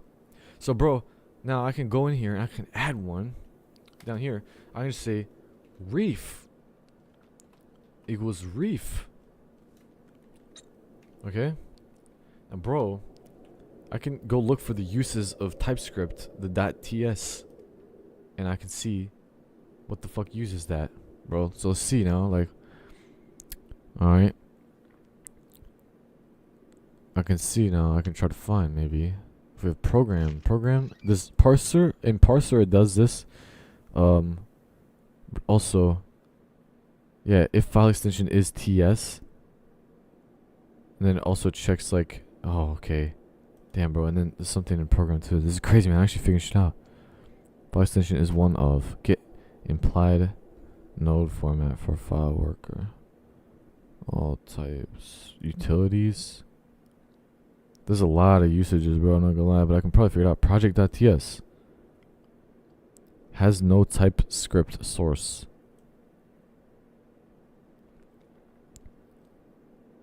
Has no TypeScript source? I kind of probably need to figure out what that does. There's a function called has no TypeScript source and it checks if there's no TypeScript files. I probably need to check what that does.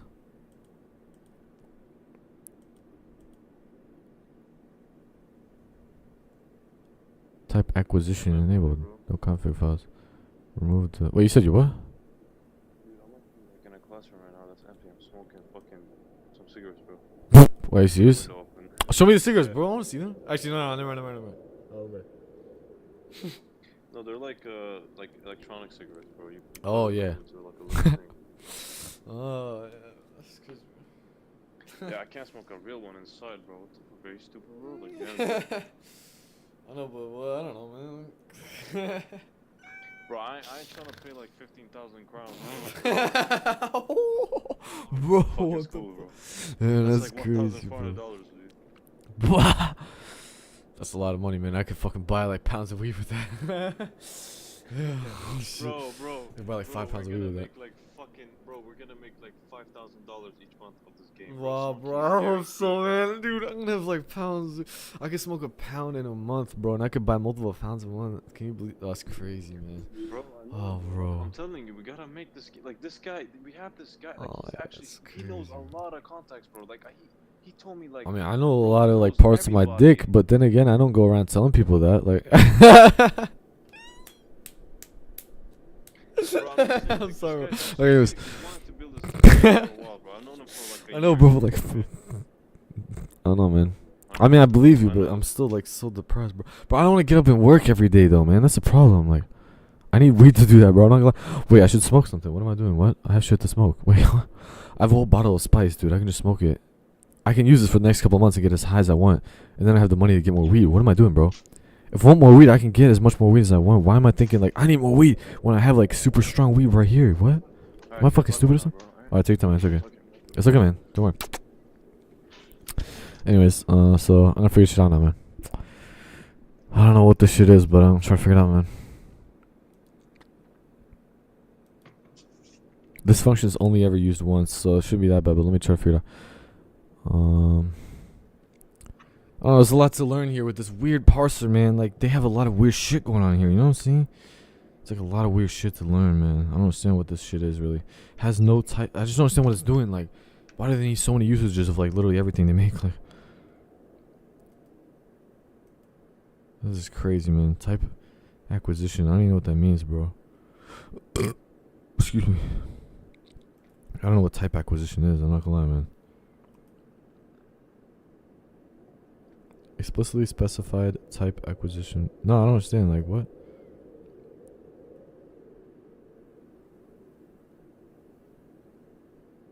Oh, that's for...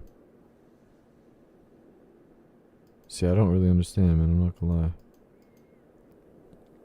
The nice part is, bro, I can figure other shit out. There's other shit in here. Like TSX. What does TSX do again, bro? What is TSX? What is TSX? What's the difference between .ts and TSX extensions? Both are used as extensions for TypeScript files in React. So where should we use them? TS is for pure TypeScript files. TSX for files which contain JSX. Okay, so what exactly is JSX, man? For example, a React component would be TSX, but a file containing helper functions would be TS. This is so difficult, man. I don't really know what to do here. This is difficult, man. I can't lie to you, man.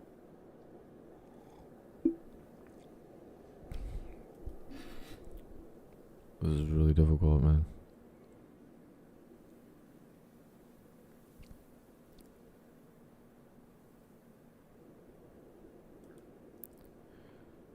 Let me see something, cause dude, if we can use C# inside of like a regular ass project instead of this weird Blazor shit, it's gonna be really nice.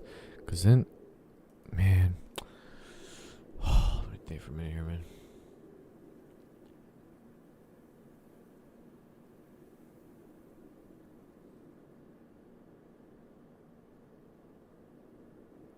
And then again, I mean, I'm pretty good at writing parsers, so I'm not too concerned about all that weird shit. I can just make my own, like, thing. But then, like,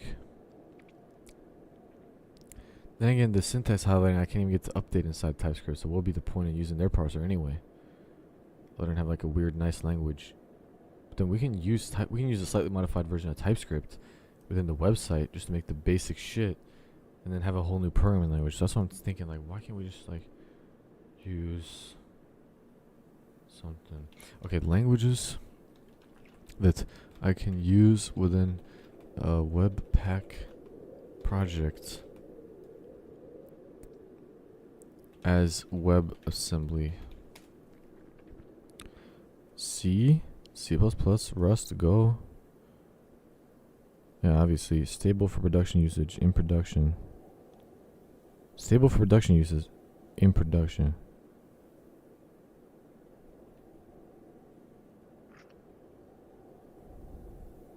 There's a programming language called Never. Never is a simple functional programming language. Technically, it may be classified as syntactically scoped, strongly typed, call by value functional programming language. What the fuck? It's called Never? What?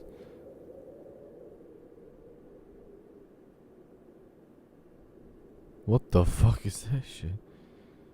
What? Okay. Weird. What the hell? .NET is not a programming language. Who made this list? Oh, because there's a few. Alright, hold on here, bro.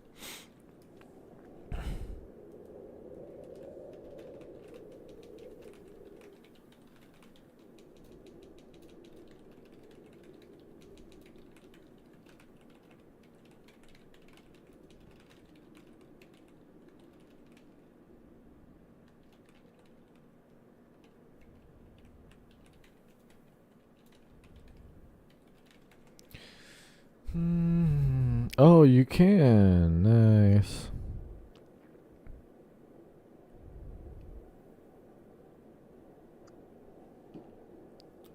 I guess you can use Blazor without actually using Blazor thing, but I don't want to do that though. That's stupid. What? that's stupid. What? I don't want to do that, man, because that's stupid. Okay, what the fuck?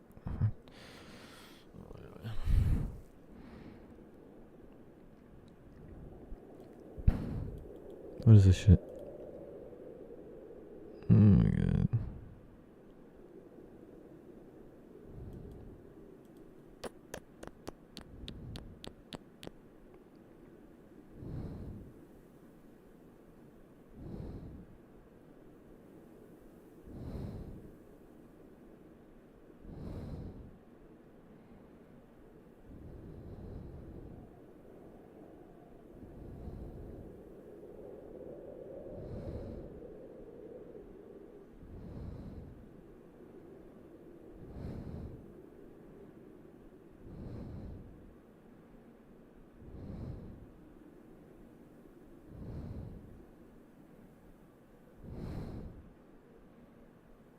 Hmm.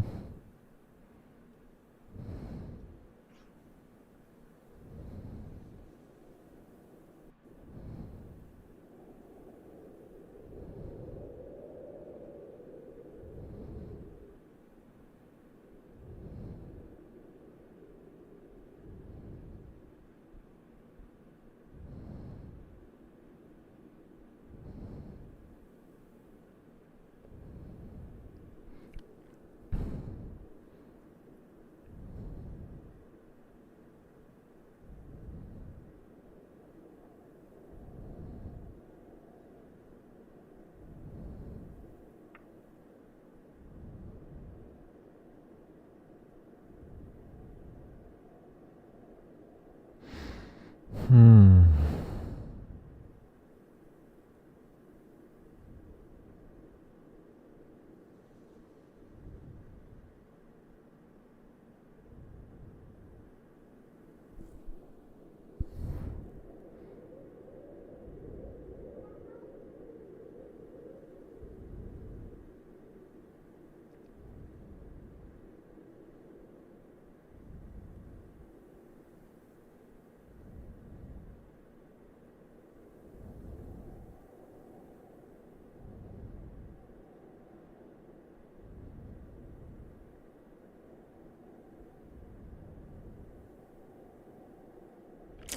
What the fuck?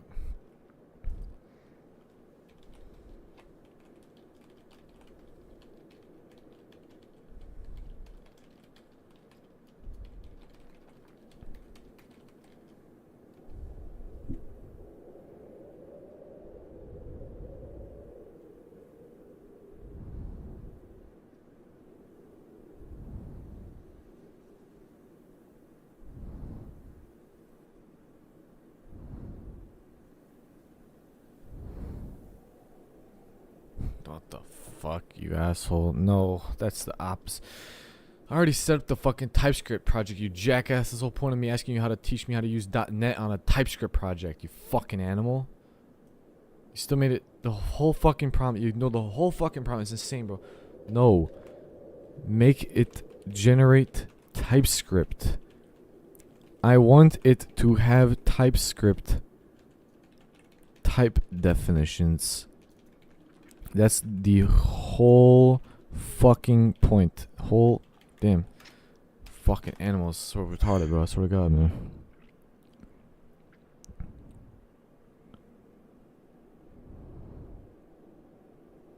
No, I don't need interrupt between C# and TypeScript. Nigga, you're fucking ignoring the whole damn point.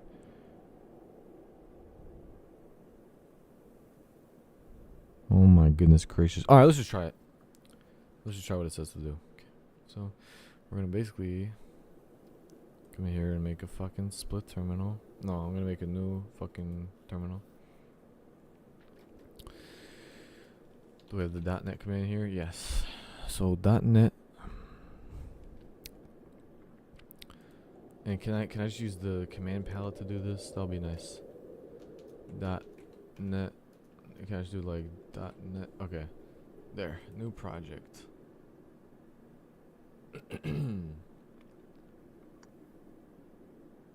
The fuck? There you go. Damn. Okay, now. Whoa, that's a lot of shit. Web app. That one. WebAssembly standalone app. No.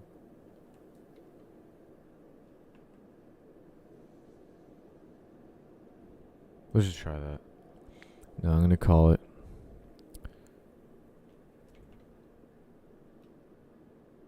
Yep. Yep. Okay. Not what I wanted it to do. No, not at all. You motherfucker. What do you mean locked? I don't care. I don't want you to lock it because I'm trying to delete it, you fucking idiot. Yes, delete permanently. Holy shit. I don't care if it's fucking locked. That's the whole point of me trying to delete it, jackass. Don't fucking keep making the project. Are you fucking retarded or some shit? Delete. Motherfucker, damn. What the fuck is so complicated to understand about that, dude? Delete means delete. Like, get it the fuck out of here, dude. Now it's deleting shit from in there. Oh, it deleted everything but that? No, I wasn't trying to delete my whole fucking TypeScript project, you jackass. What the... Why did you put the solution in the same directory as the... It said it was going to put it inside that folder. And then it said it was going to put a folder inside of that folder, inside of that folder. Instead of fucking put everything in the root directory. Are you fucking retarded or something? Bro, this is the kind of shit I'm saying, bro. Like... Nah, bro. There's no way this is real life, man. I actually don't believe this is real life at this point, man. Here. I'll fucking help you something. Slam it to your face. Fucking get the fuck out of here with this kind of shit. Delete. Yes. Okay, bro? Thank you, man. Thank you. Thank you, bro. Thank you. No. How the fuck did you manage to crash IO-bit unlocker? How the fuck did you jackass Microsoft animals manage to crash IO-bit unlocker, dude? What the fuck is going on with you? This is the first time these motherfuckers have managed to crash IO-bit unlocker, dude. This is fucking insane, man. What the fuck, bro? Unlock and delete failed. It's not even locked. What's wrong with you? What the fuck? How did it fail if it's not even locked? This is insane, bro. What the fuck is going on here, man? Yeah, no, you are... You're fucking cooked. You're motherfucking cooked as fuck, dude. What is this shit? Why is this shit even locked in the first place? Oh, because it's not even there anymore? Great. But why was this shit locked to begin with? Why? Why are you struggling so bad? I need permission? No, I fucking don't. Fuck you, nigga. Delete. What do you mean I need permission?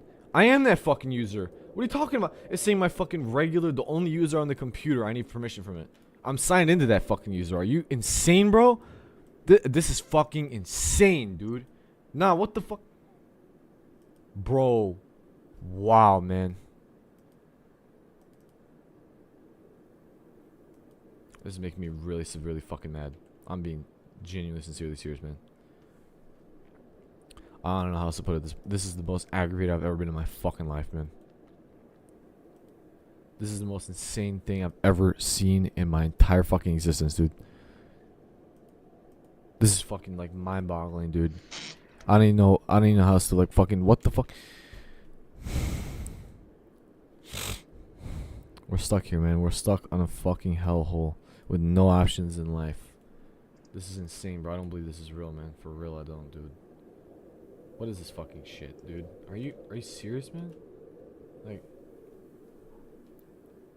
Wow, dude. I don't know what else to say, man. It's actually fucking crazy. Oh, wow. This is actually fucking shocking, man.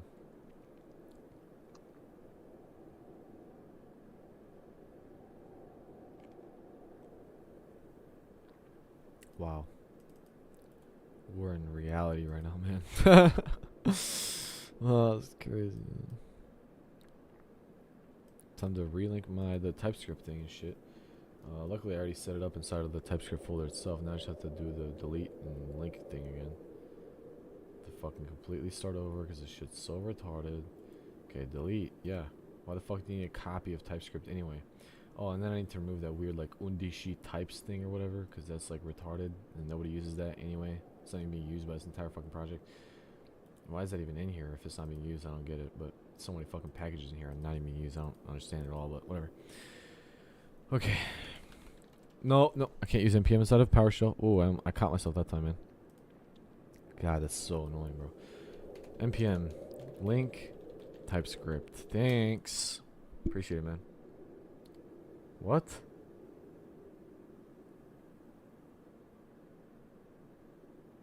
What do you mean? Nigger what? Is that a joke or something? Are you trying to mess with me? Oh. What the fuck happened to my TypeScript source directory? Why did that get fucking deleted? Why did all of my TypeScript source code get deleted? What? I'm sorry, excuse me, what? Explain that to me. When did my TypeScript source get deleted? And how? What? What fucking deleted my TypeScript source? And when I deleted node modules? How the fuck did that delete my...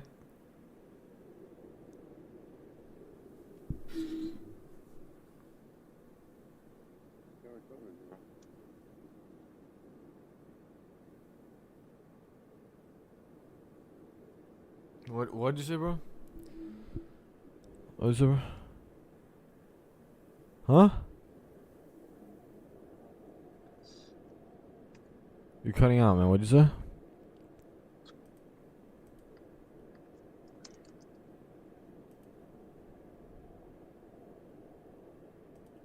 Yeah, not really, though. I can't, because it's not here to do that with, man. It's all fucking gone completely. I didn't delete it. It's not in my recycle bin. No, nigga, that's what I'm saying. I didn't fucking delete it. It's just gone.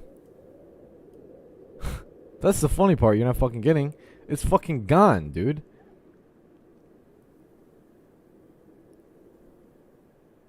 Dude, GitHub is fucking fucked.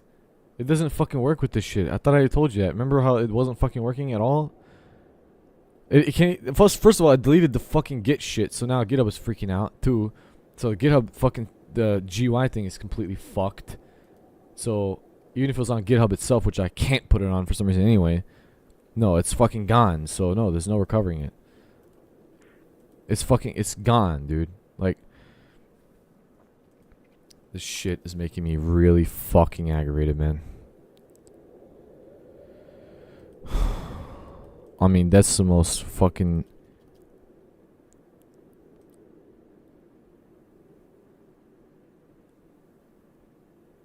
You know, I can do all this shit on Linux. Why don't I just boot up into Linux real quick?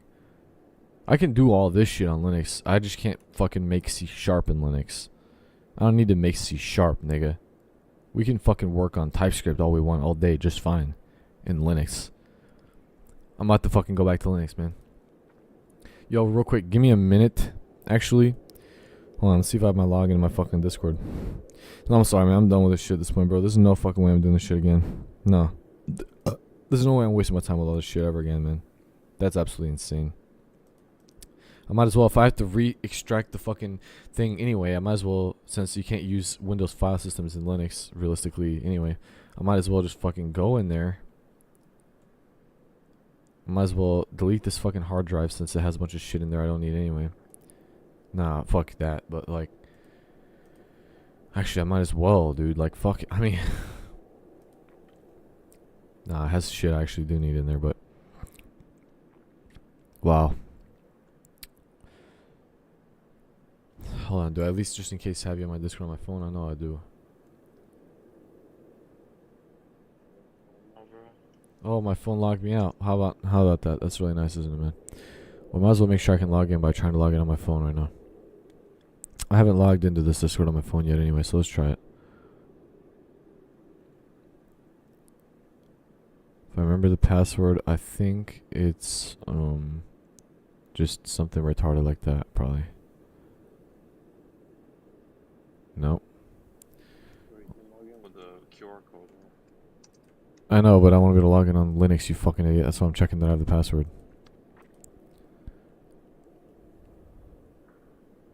Because I don't have this account on there right now. I know I probably have another one, but... Jesus, no, this is not the right fucking... Oh. That's, well, that's not what it is now, so. That's the one I put. I guess that is the one it used to be. That makes sense, so. I think it's on here that I have it. God, man, I'm so fucking frustrated, man. I'm done at this point with fucking Windows. I'm literally just so fucking done. I'm literally at this point. I'm never gonna fucking use Windows again, dude. Like ever, dude. I'm telling you, I'm serious. I'm never gonna use fucking Visual Studio again either, because it's some hunk of trash too. I'm never gonna fucking use anything made by Microsoft except for the TypeScript source repository right now, and I'm gonna transcribe that into my own whole fucking thing anyway. I'm done at this point, dude. For real, I'm telling you, man. Like, nah. There's no way I'm ever fucking going back to doing this again. Where's my fucking password, dude? Can someone just tell me where my fucking password is? Like, I'm about to go fucking, like... I don't even care at this point, dude. I'm so fucking done. Like, never wasting my time with that kind of shit again, bro. I'm telling you, man. That was fucking insane, bro. The point that I got to this time is just... No, it's too far, man. Where the fuck is my password, bro? How do I not have this password saved anywhere, bro? I know that's not even true because I fucking have it signed in damn near, dude.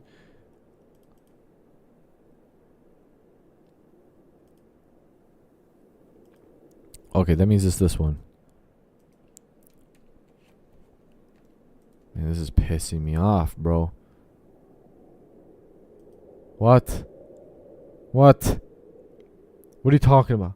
Bro. Brother. I'm about to fucking shoot up a middle school, bro.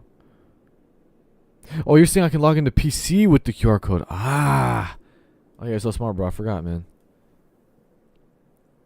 I forgot it's the other way around. It's counterintuitive, but that's fine. Well, I need to reset my password anyway, so guess I'm going to see you in a minute. Because this is not saved anywhere, which, like, literally there's no way, because I was logged in literally fucking yesterday, and here I am on the fucking... Or was it on Opera that I'm signed in? Hold on. No, it's not. I mean, yeah, it is, but there was another place too. Whatever, I didn't care at this point, man. Yeah, it's on Opera. Oh, the password at least? Jesus, man. Fuck. I'm about to go kill some nigger Jews, dude. I swear to fucking God, man. I'm not even fucking with you anymore, man. I'm actually so fucking angry, dude.